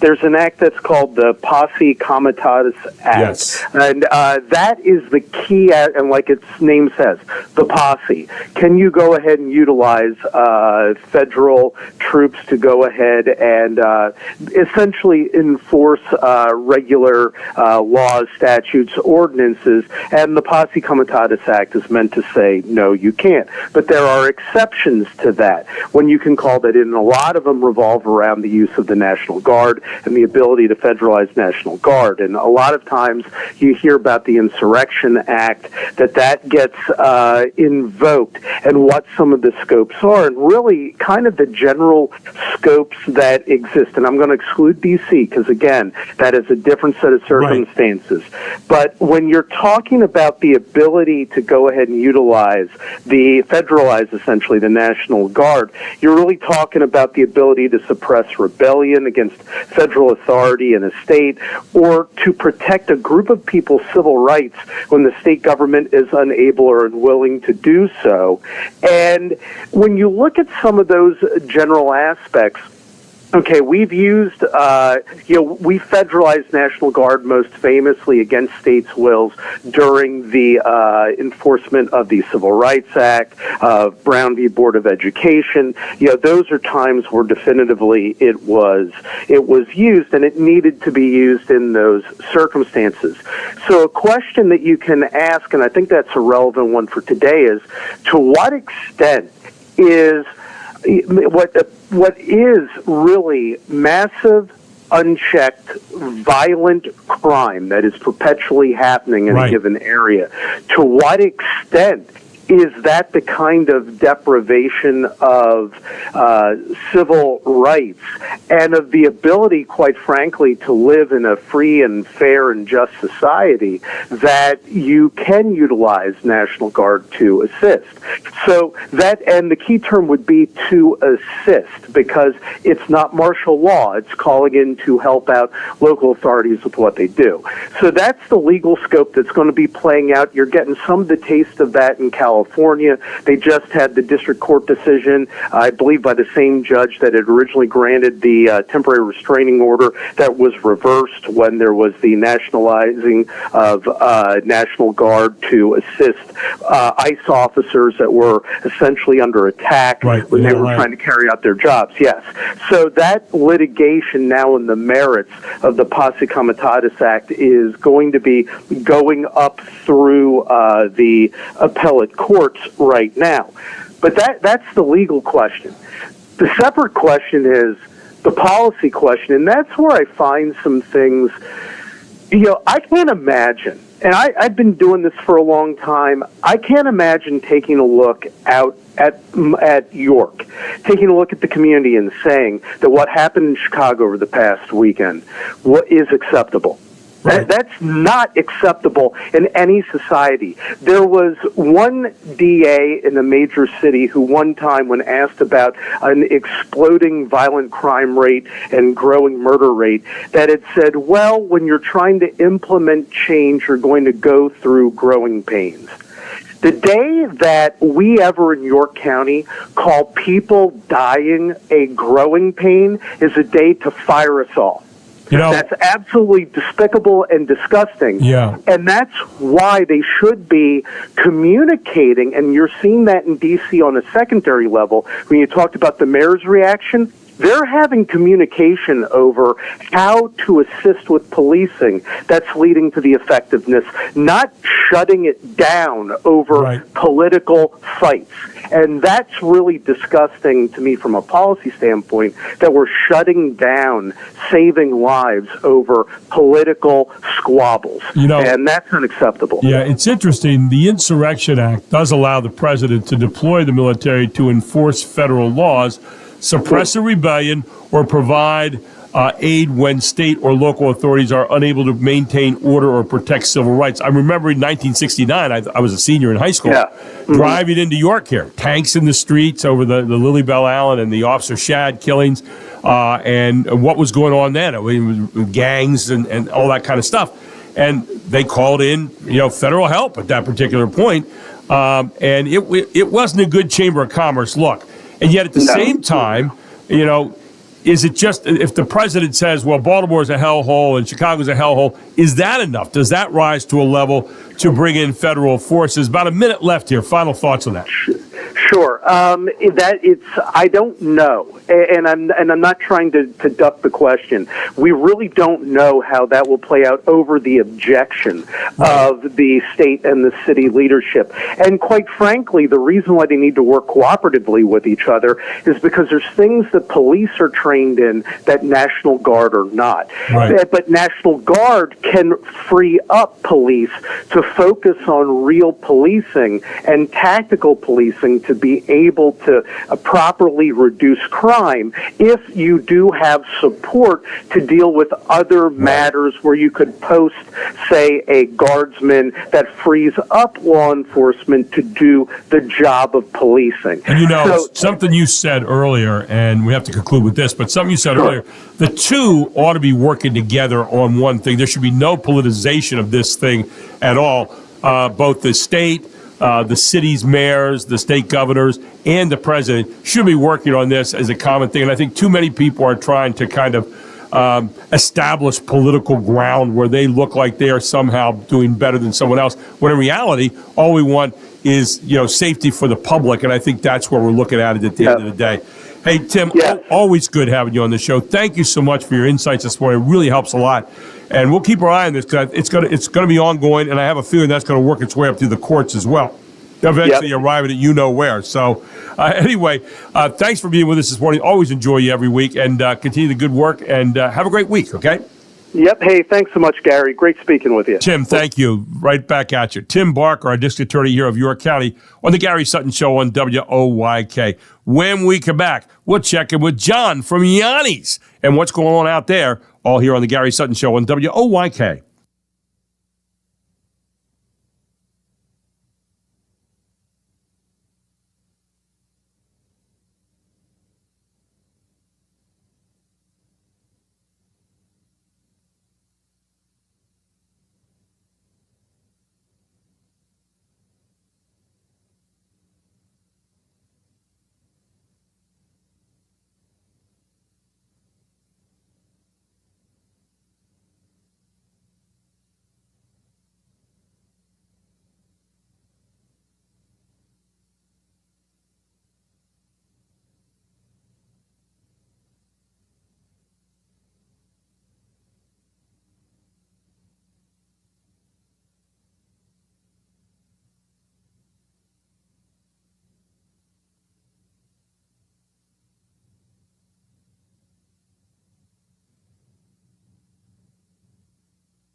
And now the choice is clear, to buy it now or start my bidding. The thing is there, it could be here.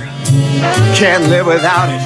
Who am I kidding? Bags, clothes, lamps, this PDA. I click buy it now and it's on its way. Through auctions or without delay. You can do it eBay. Yes, it was on this date 30 years ago, 1995. eBay was founded by a guy named Pierre Omidyar. Pierre Omidyar, okay. Yes. Why did he found eBay? I don't know. His fiancée had a Pez dispenser collection. Oh, no. And she couldn't find the one she needed to complete it. Ah. So he wanted to get somebody to give him a hand. He invented eBay. And look what it hath wrought since then. People Ever buy anything from eBay? Never. I have not bought one thing. My sister was just telling me about something she bought on eBay the other day and got a great deal and was telling me about all the reviews and things like that. And so I bought something from eBay. Yeah, what'd you buy? And I want to say at our last, at the last station, remember we did, what was it? What do they call it? White Christmas? What do they call it? Where you... the Christmas exchange. Yes, elephant, white elephant. Yes, and I had Nipsey on the X. Yeah. And I found out that he was a big Philly sports fan. Okay. So I got him, I happened to see it on, I saw it somewhere, and it was a Bryce Harper Christmas ornament. Oh, okay. Very nice. Yeah. Yes, it was $10. It was great. Bryce Harper Christmas ornament. Yes, he was thrilled. Yeah, I can only imagine. According to published reports. Yeah, it's very nice. By the way, I do want to tell you about Yanni's. I'm going to be heading out there tomorrow at 12 o'clock to have lunch. I'll be out at the 310 Town Center Drive in the West Manchester Town Center Shopping Center. And it's right there between Buffalo Wild Wings, I think, and AT&T or something like that. But I'll tell you what, Yanni's Gyros there, or you want to go out on the east side tomorrow and have lunch, 2815 Concord Road. That's out in the Best Buy Shopping Center. Now, Yanni's is open Monday to Sunday, 11 a.m. to 9 p.m. In short, every day, okay?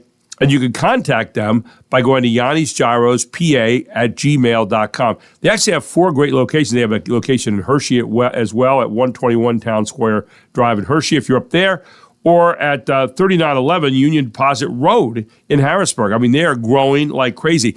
And why are they growing? Because it's Mediterranean food at its very, very best. I want to tell you what, the menus at Yanni's are incredible.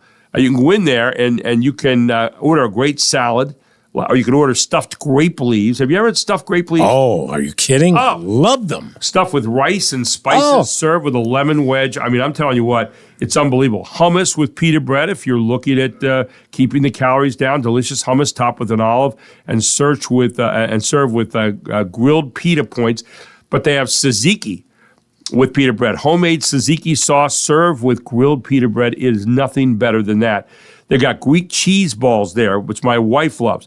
Chicken gyros, traditional gyros. Now, I know the name is gyros, but I'm saying it the American way so you understand. And the Hercules gyros, which is one of the most delicious and filling gyros you ever have. They've got all kinds of stuff in there, including French fries. They've just got great choices everywhere you look. And then, if you want some wonderful dessert. Oh, by the way, spinach pie. Yeah, spinach pie, pasticcio, moussaka, which is kind of like Greek lasagna. I mean, they've got all of that. And you can try it all out. Now, they've got gyros, but maybe you don't like all the bun kind of thing, the bread. They have gyro bowls. And they have got a burger. They've got an all-American burger and a Greek burger. The Greek burger has feta cheese on, the all-American burger does not. Their burgers might be some of the best burgers I've ever had in my life. In my life. And I'm not just saying that because, they're a sponsor. I'm telling you, they are unbelievable. Grilled right there, just the right amount of char on them, and just done the way you'd like to have them done. They'll even ask you ahead of time. So they've got all of that. And then when you get desserts, you got baklava, which is a Greek favorite, ekmek, which is kind of like a cream inside with whipped cream on top and a little bit of nuts spread. Oh, stop it. And they've got chocolatina, which is kind of like a brownie type of thing, baklava, cheesecake, fruit, tarts. It all goes on and on. I'll tell you what, don't let me tell you all about it. Why don't you head on down there and find out about it yourself? You can go to clover.com right now and check out their entire menu, or you can head out to Yanni's today, tomorrow, any day, because 11 to 9, they're open every single day of the week, and they are ready to serve you. Please tell them Gary Sutton proudly sent you to Yanni's, 2815 Concord Road on the east side of town, 310 Town Center Drive on the west side of town. I'll be there tomorrow at 12 o'clock at the 310 location, and you can stop by and have lunch with me. I'm Gary Sutton for Yanni's. You know, I think the Polish version of the grape leaves is called gołąbkis. Yeah, I believe. They don't sound as good. Gołąbkis. You don't think? No, well, the name gołąbkis, I mean, really, it's one of those words that it's describing the same thing, and it's very good, but it just doesn't sound as good. We had this immigrant family who arrived, I think it was my junior year or sophomore year. And Steve Baginski was his name. And he invited our little group of friends to his house for gołąbkis. Okay. And it was magical. It was really magical to see her finishing it up and dishing them out, and how well he spoke English, because they had emigrated from Poland, and but rest his soul. Yeah, so he's no longer with us. No, but I still think of not because of the gołąbkis. No. I still think of that wonderful meal, and then I had the Greek version at a Greek food festival in Lancaster, and it was like the middle of winter, or it was in the middle of winter, I believe. I said, so where do you get the grape leaves? He says, what a great question. We go to Columbia. Columbia? They go to Columbia in Lancaster County, and they pick these. He says, we find these areas where the grape leaves are growing, and we just pick bags and bags and bags of them. Yes. And he says, and then we freeze them. And then, when we're ready to make them, we thaw them out and and we make them. It's like amazing. Came from Columbia. Do want to remind you, this hour has been brought to you by your-medicare-solutions.net. That's Keith and Becky Rill. They are your experts for Medicare in this area. They'll explain what Medicare is all about, how it works, your personal options, best plans for you, how you can simply enroll, and give you, here are 3 favorite words: peace of mind. I want peace of mind. Keith and Becky Rill. And right now is a great time to get ready for your appointment. Maybe set it up today. October 1st, they can start talking to you about this, but you can set up the appointment now by giving them a call.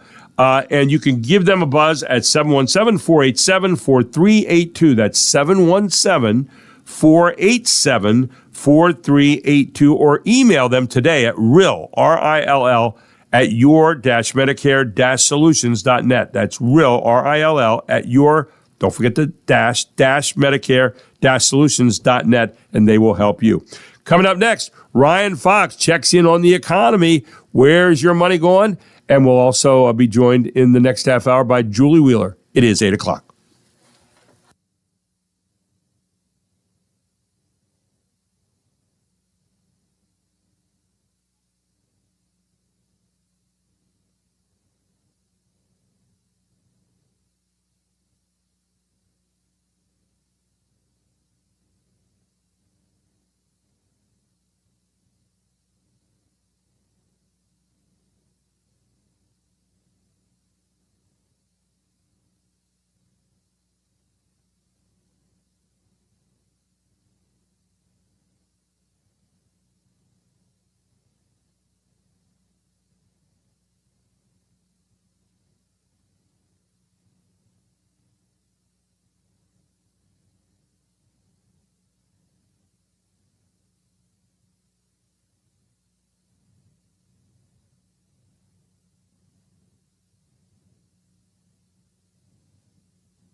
York's only local show is back on its new home on York's only local station.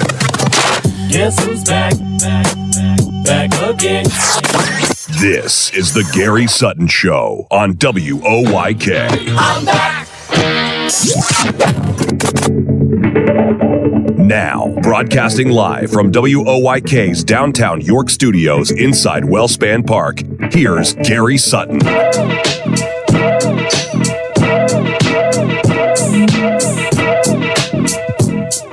The final hour. On a Wednesday morning here on the Gary Sutton Show, I am Gary Sutton. Didn't need to make that sound so dramatic.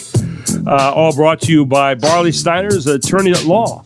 Innovative legal solutions for your business. They are a law firm for today's business world. You know, they have 29 different areas that they practice law and 130 plus attorneys in Pennsylvania and Maryland who are ready to help you today. Find out if there's an area they can help you at barley.com. That's BARLEY.com. Right here in York, they're at 100 East Market Street, right next to the Yorktown Hotel, just across the street there, I think Duke Street.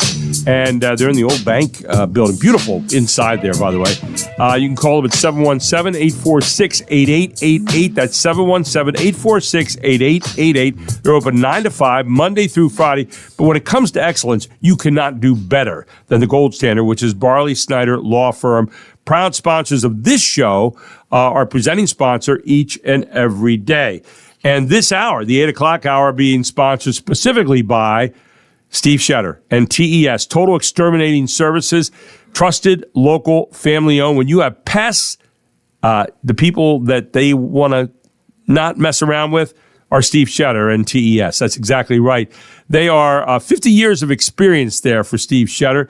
And you can give them a call today at 717-951-3868. That's 717-951-3868. Or go to Steven, S-T-E-V-E-N, .Shetter, be careful, S-H-E-T-T-E-R, at testpest.com. Residential and commercial pest control. They are my pest control guys.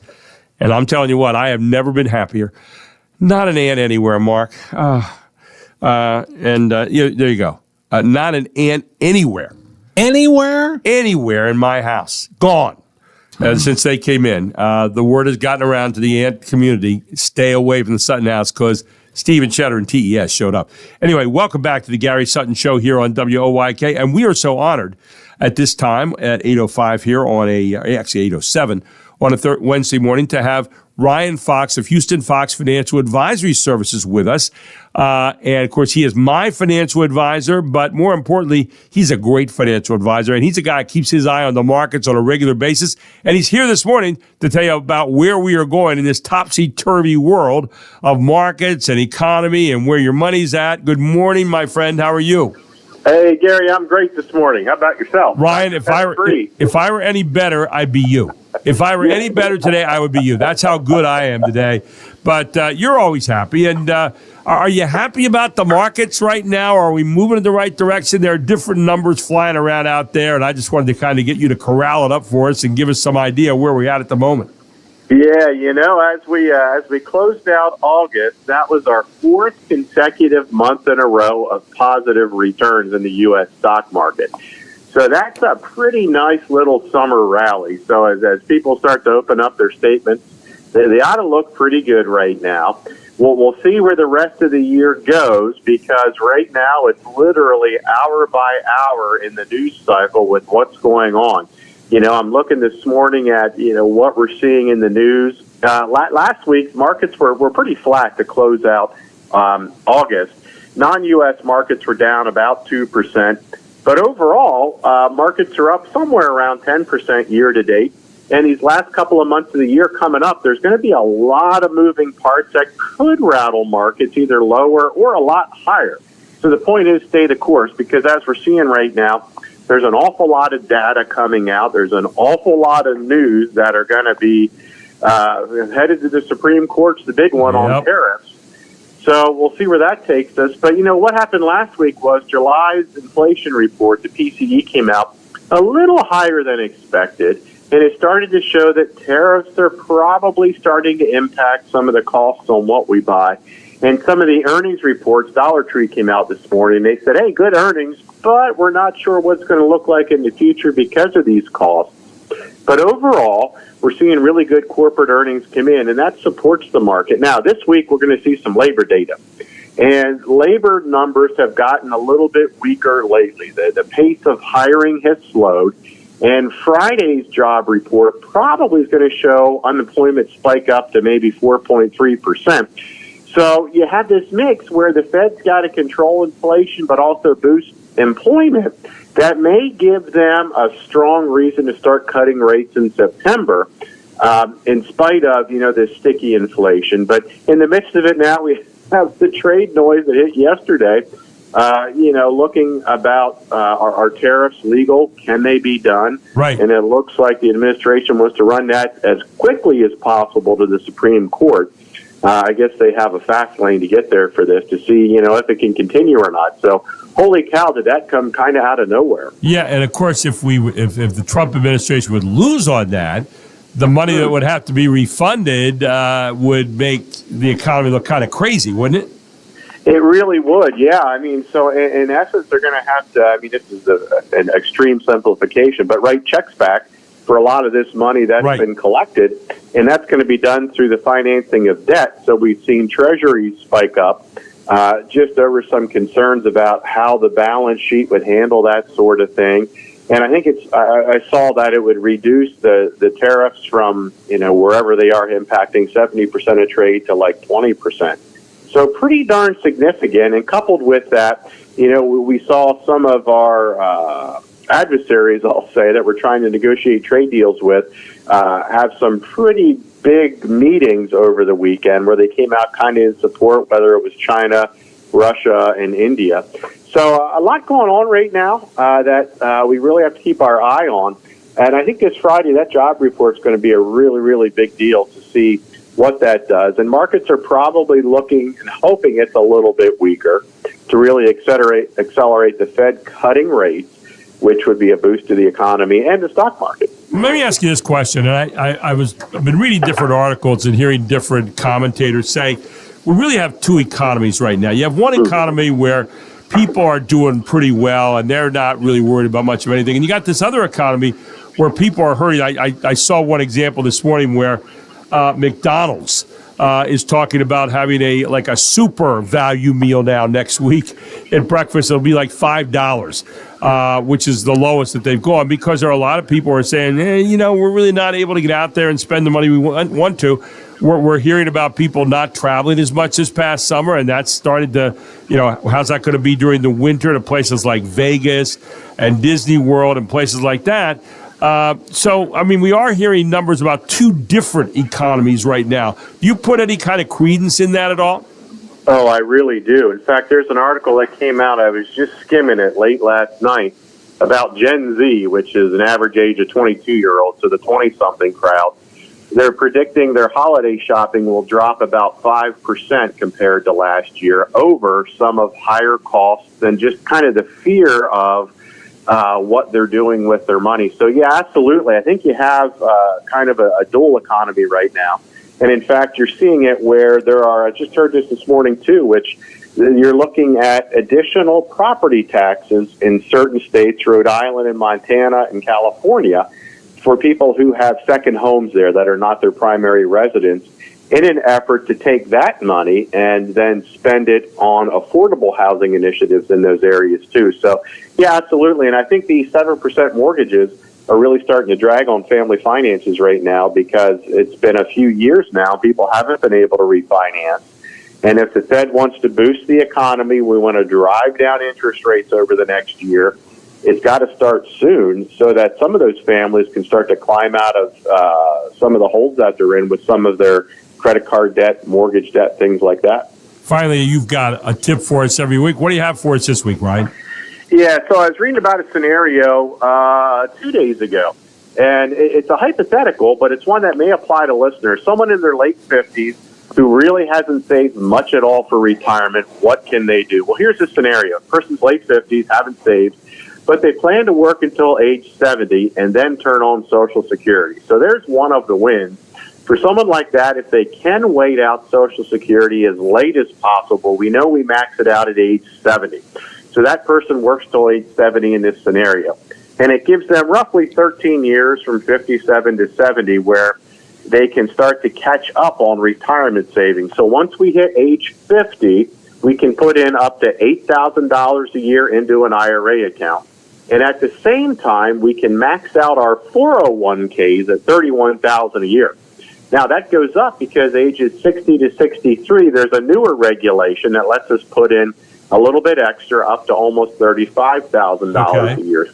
So in this scenario, that 57-year-old, if they can cash flow it, they could put away about $40,000 a year for 13 years, which is a little over $500,000, assuming zero return between age 57 and 70.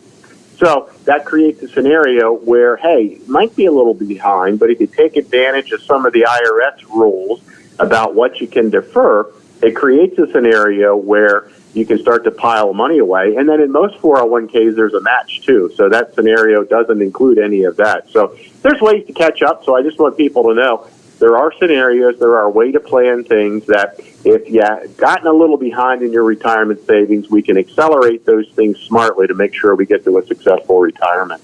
Ryan, you do your work a little bit different way here. And, you know, for people that are trying to get through a lot of the complicated things right now, they can't keep an eye on the market every day, but they want to be able to trust somebody.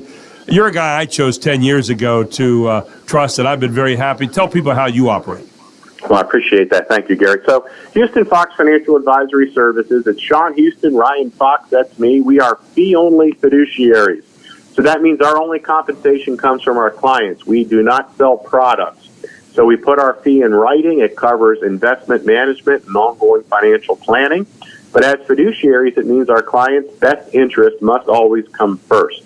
And the way that starts is we offer a kick the tires meeting. We get together, evaluate a person's financial situation, and then determine really if there's a need to hire anyone for anything. Sometimes there is, sometimes there not. Sometimes we say down the road, come back to us. We want to help you along the way. But we want to partner with them along their financial journey. 398-2040 reaches me here at the office. But we're happy to help however we can. And your office hours, Monday to Friday, 8:30 to 4. You can go to HoustonFox.com. They got all kinds of information there. But they talk about having a free consultation. You can sign up for it right there on the website. Or you can give Ryan a call, as he said, 717-398-2040. Ladies and gentlemen, Ryan is my financial advisor, and I've had him for 10 years, and I'll tell you what, he is doing right by me. I have no interest in ever changing. You can find him at ryan@houstonfox.com or call him 717-398-2040. Monday to Friday, 8:30 to 4. Ready to help you all the time. And Ryan, thanks for taking the time to be with us this morning and update us on all the numbers. It really is invaluable what you do each week, and we really do appreciate it. Hey, my pleasure, Gary. Catch you next week. Thanks for your time. Thank you, my friend. Have a great rest of the week. Ryan Fox, Houston Fox Financial Advisory Services, with us here every Wednesday morning on the Gary Sutton Show on WOYK. When we come back, Steve Shetter, ready to get rid of the pests that are pestering you, all here on the Gary Sutton Show on WOYK.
Swing a ground. Oh, what a play! Braden Scott, look what he found. He throws to first to end the inning.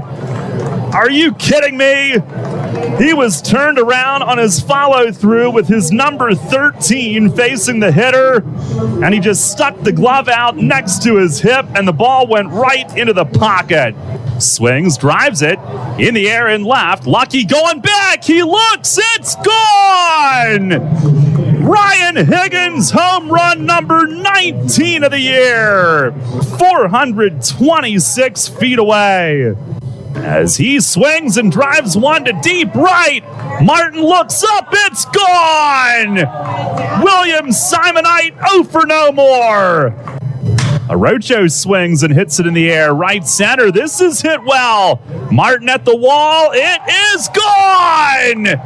Jeremy Arocho goes yard. The Revs with their 5th home run of the night. And that was last night, 9-2. The Revs beat up on first place Lancaster. They're now 27-22, still 6 games back of Lancaster in the second half, but they've already punched their ticket for the playoffs on the 20th of September.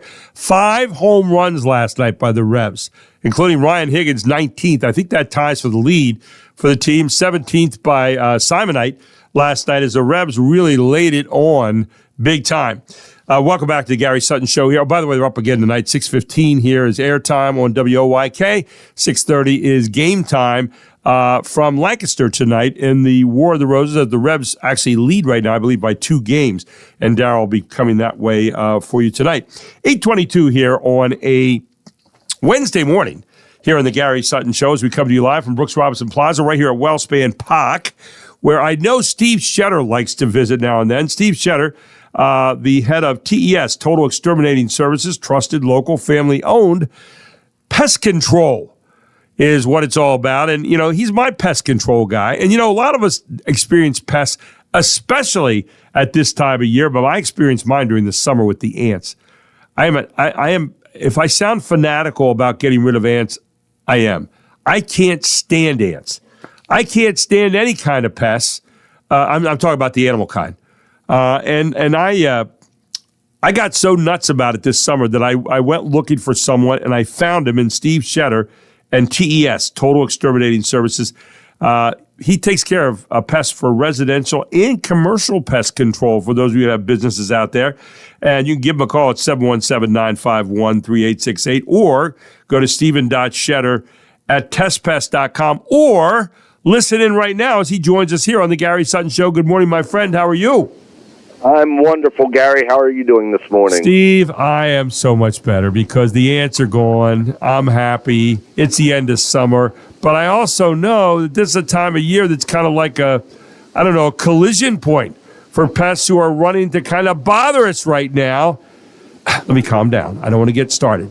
But you're just the guy to call because you like to, first of all, you give a free evaluation, right? You come into homes, you give a free evaluation, no matter what the kind of pest is. But I know you said something to me last week. I had a whole lot of different pests are kind of like they're packing their bags and they're heading for our houses right now, aren't they? They certainly are, Gary. And after the holiday weekend, we probably had around 20 calls yesterday for yellow jackets, hornets, and wasps and getting in the houses. Oh, well, I know they love apples and they love all that, and all that stuff's coming up now, isn't it? All, you know, the apples on the trees, the beautiful fall stuff. But with beautiful fall stuff comes up beautiful fall critters who aren't that beautiful. We don't like those kind of animals, do we? What do we do about them? And why are so many of them coming out right now? Is it just the harvest time, or is there more to it than that? Well, it's the time they're getting ready for winter. You know, I think we all probably know the worker ants and the cartoons and everything about the ants harvesting for the winter. Yeah. Well, the other insects are doing the same thing. So, pushing for warmth, trying to load up on the food before the harsh weather comes. So it's a very busy time in the pest world. I'm looking out there right now. It's 56 degrees this morning. It was 52 earlier. So I guess they're like us. They're looking for a warm place to, you know, put a body down, right? And what warmer place can you find than places that have heat inside and ways to get in? And how do you make sure that they don't get into homes, Steve? I guess that'd be one of the questions I'd ask this morning. Yeah, no, that's a great question, Gary. There's many different things that we can do. You know, we try and go off of integrated pest management principles, which is using all the different tools and not always using pesticides to correct things. So exclusion work, we want to know where they're getting in. Can we close it off? That sort of thing. But, you know, we try and go at it with a holistic approach of what's going to work, how can we stop the pests from getting in. You know, a lot of people worry about what it's going to mean for their pets and their kids, you know, when you come in and you're doing all that, and you kind of put them at ease. I think that's one of the things that makes you so good. 50 years of experience in this, and you worry about everything when you come into a home, don't you? Yeah, we really do. And you know, the technicians go through a pretty extensive, about a 3-month training period.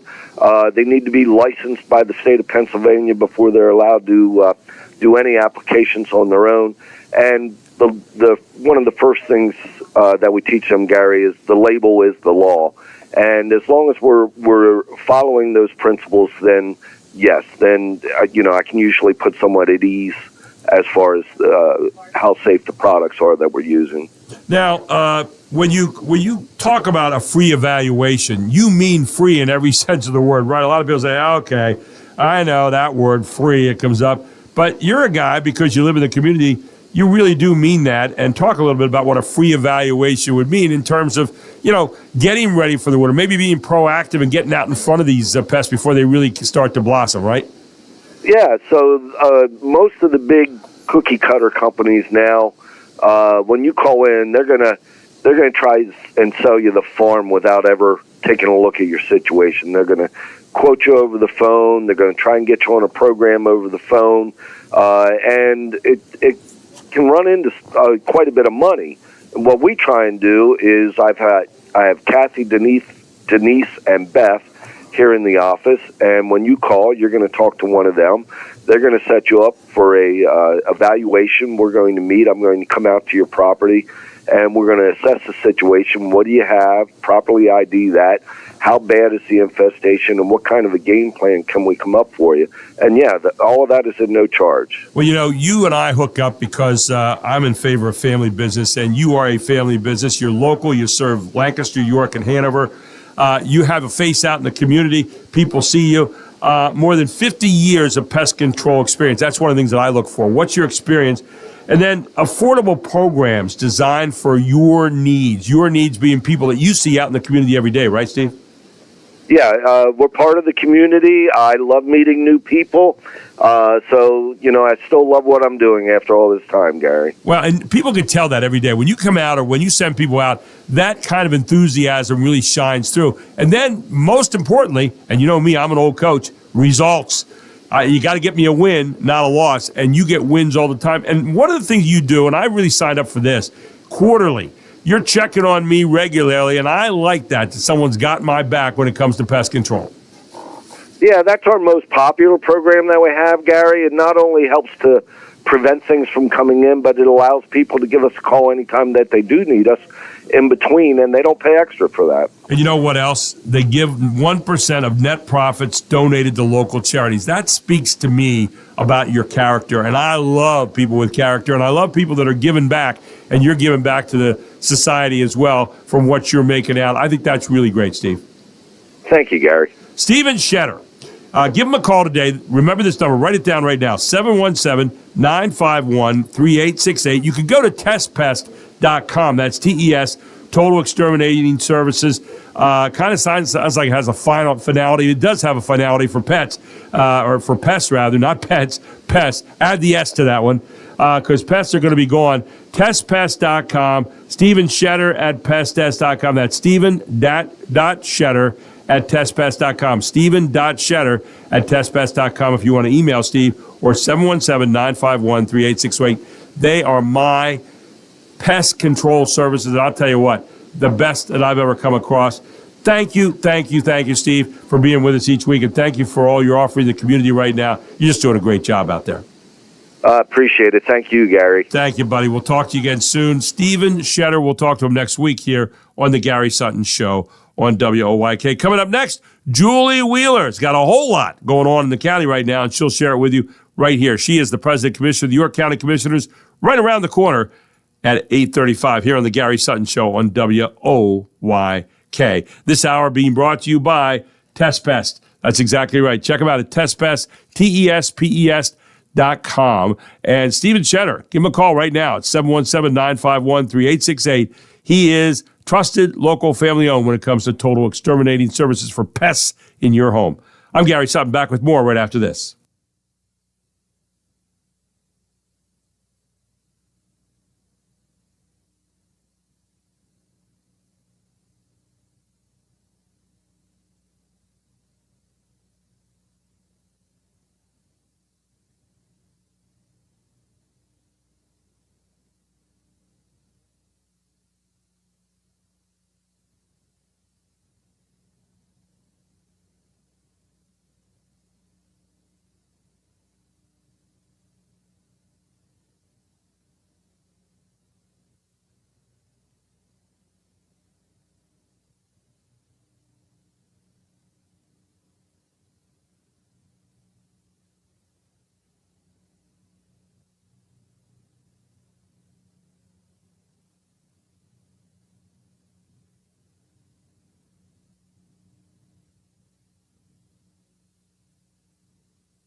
Little Paul McCartney bringing us back here this morning on the Gary Sutton Show, where it is 8:35. And time now to check in with our President Commissioner of the York County Commissioners. She is Julie Wheeler, and she joins us here on the Gary Sutton Show. Good morning, Julie. How are you? I'm doing great, Gary. How are you? Well, if my hip is out a little bit. You ever walk along, your right hip is like 2 feet higher than your left hip, and I'm a big chiropractic guy. As people know, I go to Dr. Carosi, And she always fixes me up, but she slams my hips down at what she does. And she gets me back in order. But I got a big golf tournament coming up. I got to head up to Mount Union tomorrow for a Friday golf tournament with my friend Chris Meskin. So I can't afford to have my hips out right now. I'm also doing a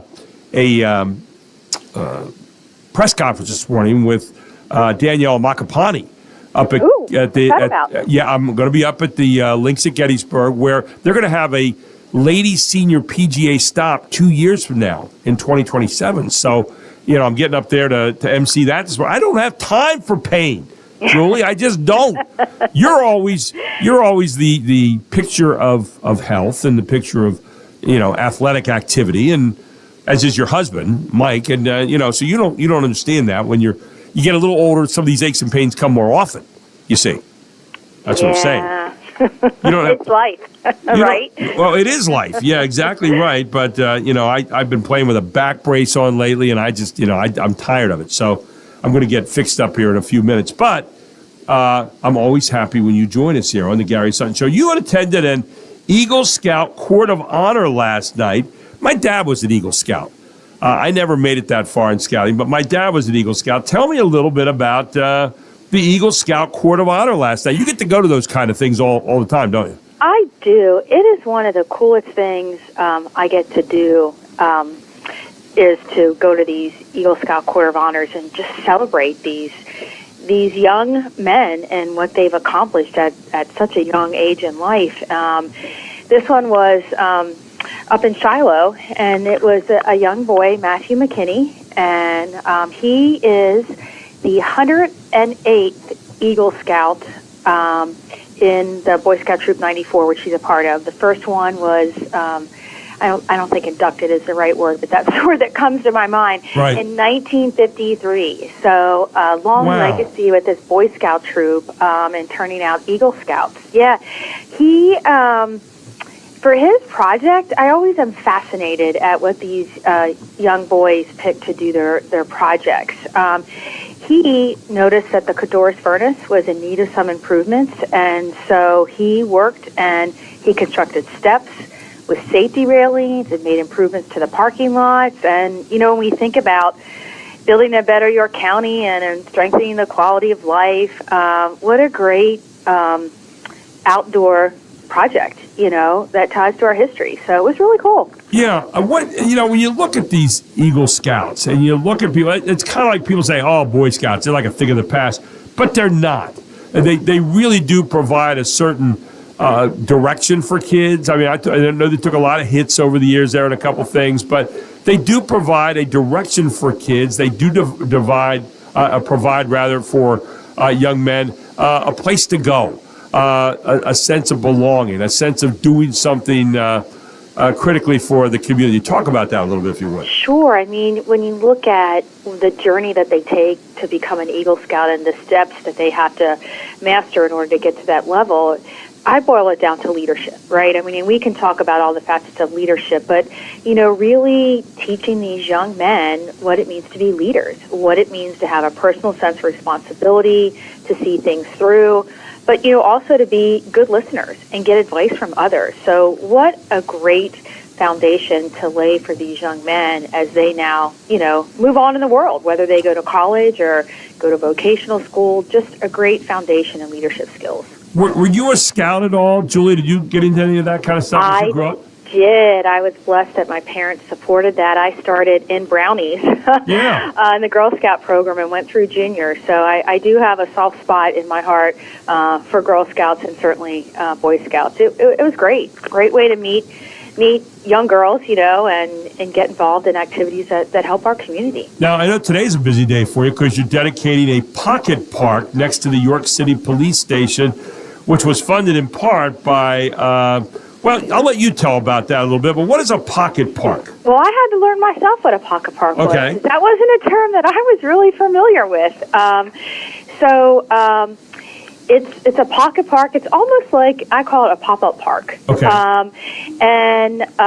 It's not large. It's taking a small area and transforming that into a welcoming place where people can hang out, have a little fun, and the community can gather. And what I love about this pocket park, it's just another great example of community partners coming together to help make improvements to improve the quality of life. So I know Marcella Shell's name come up here as part of funding an open land space program, right?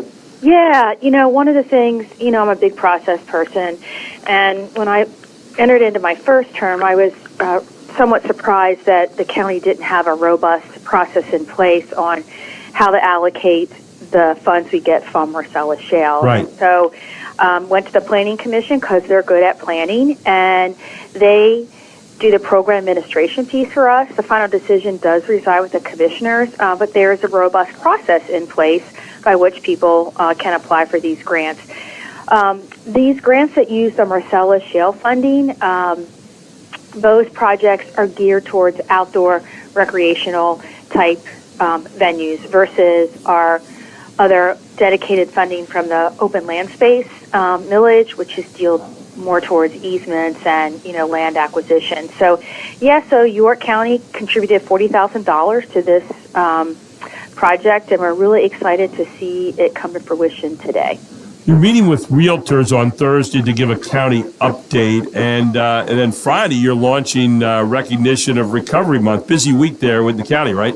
Busy week. Of course, I always enjoy talking to the realtors. As you know, my husband's been a lifelong realtor. Right. And you and I have talked about this before. We need to build and develop land, but we also need to preserve it. So I always enjoy an opportunity to meet with our realtors and talk about the things that the county's doing that impact their livelihood.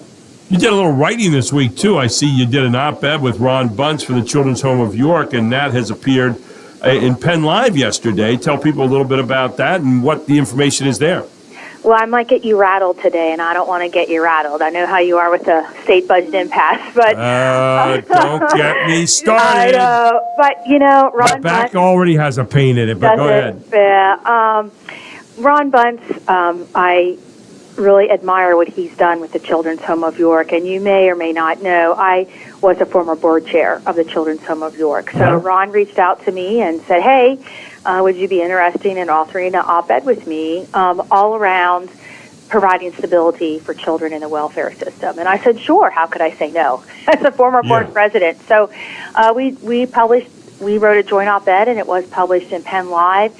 When we look at what the Children's Home of York provides in services, more than $5 million in services to support foster care and independent living programs. I mean, that's a lot. And those services really can't be paused. They're for the children that we serve every day. So a 2-month delay in funding, they're approaching about $1 million in unreimbursed expenses. And so that's a lot for a small nonprofit here in our community.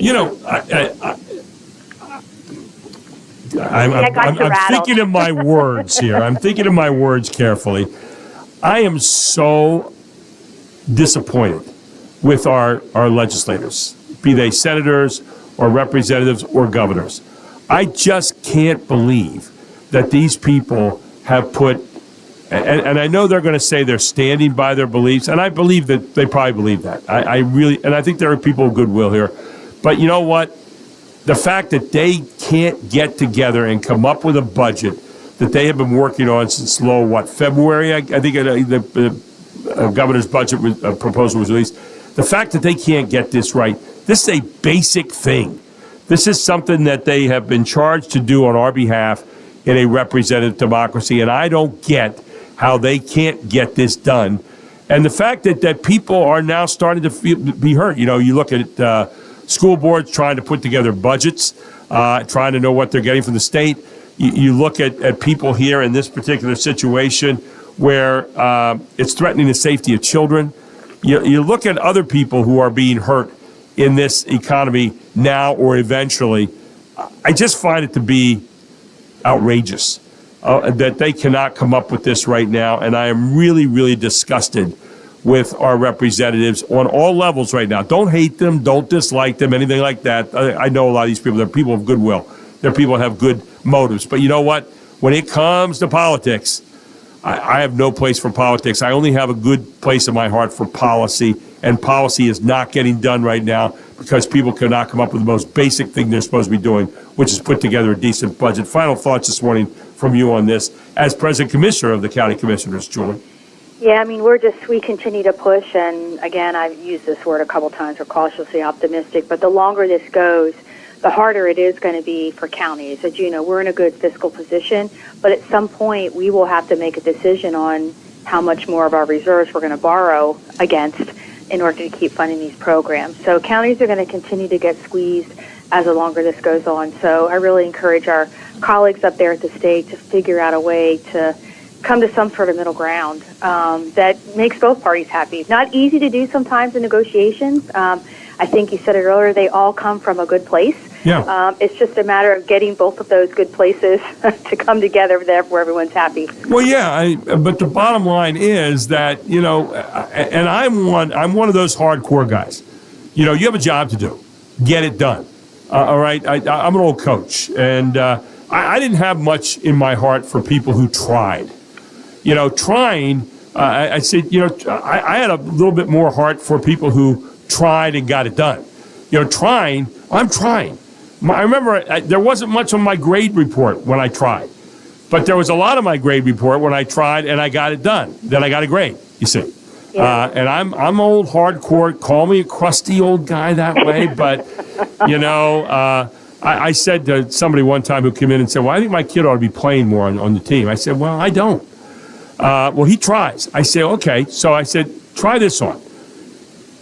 Here's a kid that's trying, and here's a kid that's trying to get it done. Who do you think gets to start? The kid is trying, or the kid is trying to get it done? You know, I'm looking for starters. I'm looking for people who are finishers as well. And right now, I don't see a lot of finishers on the representative level. I see a lot of people who are talking about trying, and they're using political ease with me when they talk, and I go, that doesn't really fly too well. And I don't think it flies with most Pennsylvanians. Final thoughts this morning, Julie. I'm looking forward to dedicating the park, and God gave us an absolutely spectacular day to go dedicate a park. So, listen to you. You know what? Just bailing me out like that and going right on by. You do have a little politician in you every now and then. You know that, okay?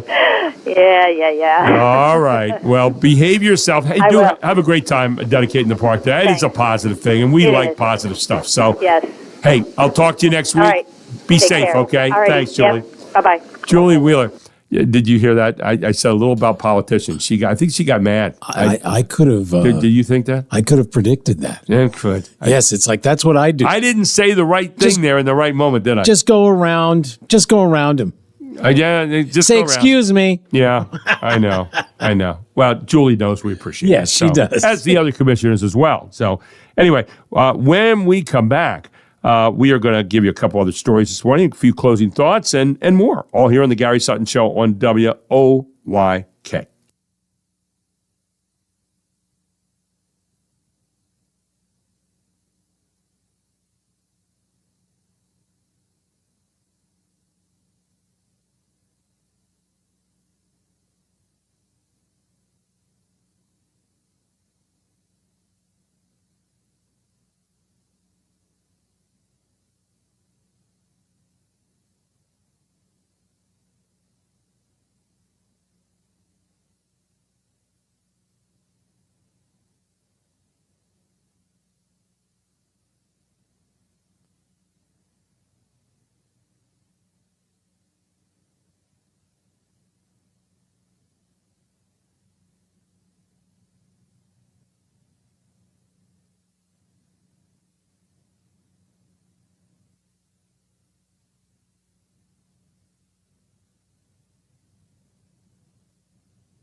What's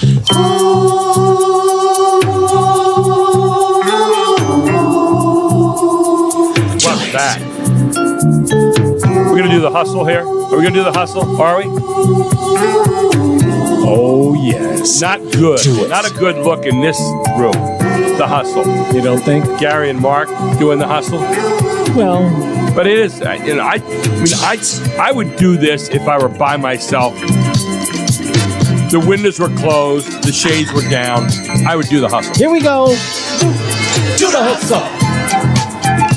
Yeah, you don't have to. I don't think I ever did the hustle. You don't have to do a lot of memorization on this. You just don't. I don't think I even know what the hustle is. I tried to do it once. Did you? I actually saw it. My wife's a dancer. Okay. So my wife was teaching me this one time. And she gave up on me quickly. Not surprised. I'm so happy she didn't give up on me totally. Well, no, with the love-wise, dancing. but the dancing part. But she did. We had a 6 weeks dance course. And the hustle was one of the things that she showed me. And when my wife danced in contests and never lost a contest. No kidding. That's what I had to deal with. Wow. So, it was like she was kind undefeated. of like you in golf? Well, I'm not undefeated in golf. She was undefeated in dancing. Wow. She was really good. See, if I was looking at undefeated, I'd be looking at Jack and Cheryl Hooks over at Thomasville Country Auction. They never miss on a sale. I mean, when it comes to sales, they always are the winners. And you're always a winner for picking them. I'll tell you what, they have a sale coming up this afternoon. A sale today, actually, it says at 10 a.m., which is unusual. Today they have a sale at 10 a.m. And at Thomasville Country Auction, Route 30 west of the railroad tracks in Thomasville. And they've got DeWalt toll boxes. And I'm looking right here at the website. It says today at 10 a.m., September 3rd. They've got DeWalt toll boxes, motorcycle boots. They've got motorcycle chaps, gloves, Snickers, scythes. A scythe, isn't that what the death carries with them? Bottles, soda bottles, Craftsman's Auto Analyzer, Lighthouse, tin snow sled, Tupperware, folding sports chair, toys, board games, and radios, and much more. Go to ThomasvilleCountryAuction.com right now. Hit auction dates, and you will see today for September 3rd at 10 a.m. A great sale out there, and you won't want to miss it. When it comes to Thomasville Country Auction, maybe it's time for you to have your own sale. Give Jack and Cheryl Hooks a call today at 717-764-5403, and you'll have Jack and Cheryl come out to your home and check out all the items that you have. They'll talk to you about an auction, what to expect, what not to expect. They'll tell you about all the things that are selling and what's not selling. They'll take a look at your items. They'll even offer to haul the items from your house to their auction house and then get the right sale or sales that are best fit for you and your situation. They've been doing that for 40 years. I know Jack and Cheryl Hooks really well, and I'll tell you what, two better people you will never meet. They've been doing this for York County, and when it comes to having auctions, they get the right kind of auction for you. Jack and Cheryl Hooks also can sell your real estate. Cheryl can sell your real estate and save you lots of money. Give her a call today at 717-764-5403 and find out how. And don't forget, they have sales Mondays, Wednesdays, and every other Saturday at Thomasville Country Auction. So why don't you check them out today at 10 a.m. They have a big sale. Go to ThomasvilleCountryAuction.com right now. Hit auction date. Find out about the sale today. Know what you're going to bid on. And know that they are the best in the business here in York County. Thomasville Country Auction, Route 30 West at the railroad tracks. They have a sale today at 10 a.m. Route 30 West at the railroad tracks in Thomasville. So there's no sharing. That's the new thing for these apps, these TV apps, like Netflix and HBO Max. Right. There's going to be a minimal amount of sharing. You can share within a house, but you can't share outside a house. And there's going to be a big push on that as we head into the TV season. And Amazon kind of doing their little play on it.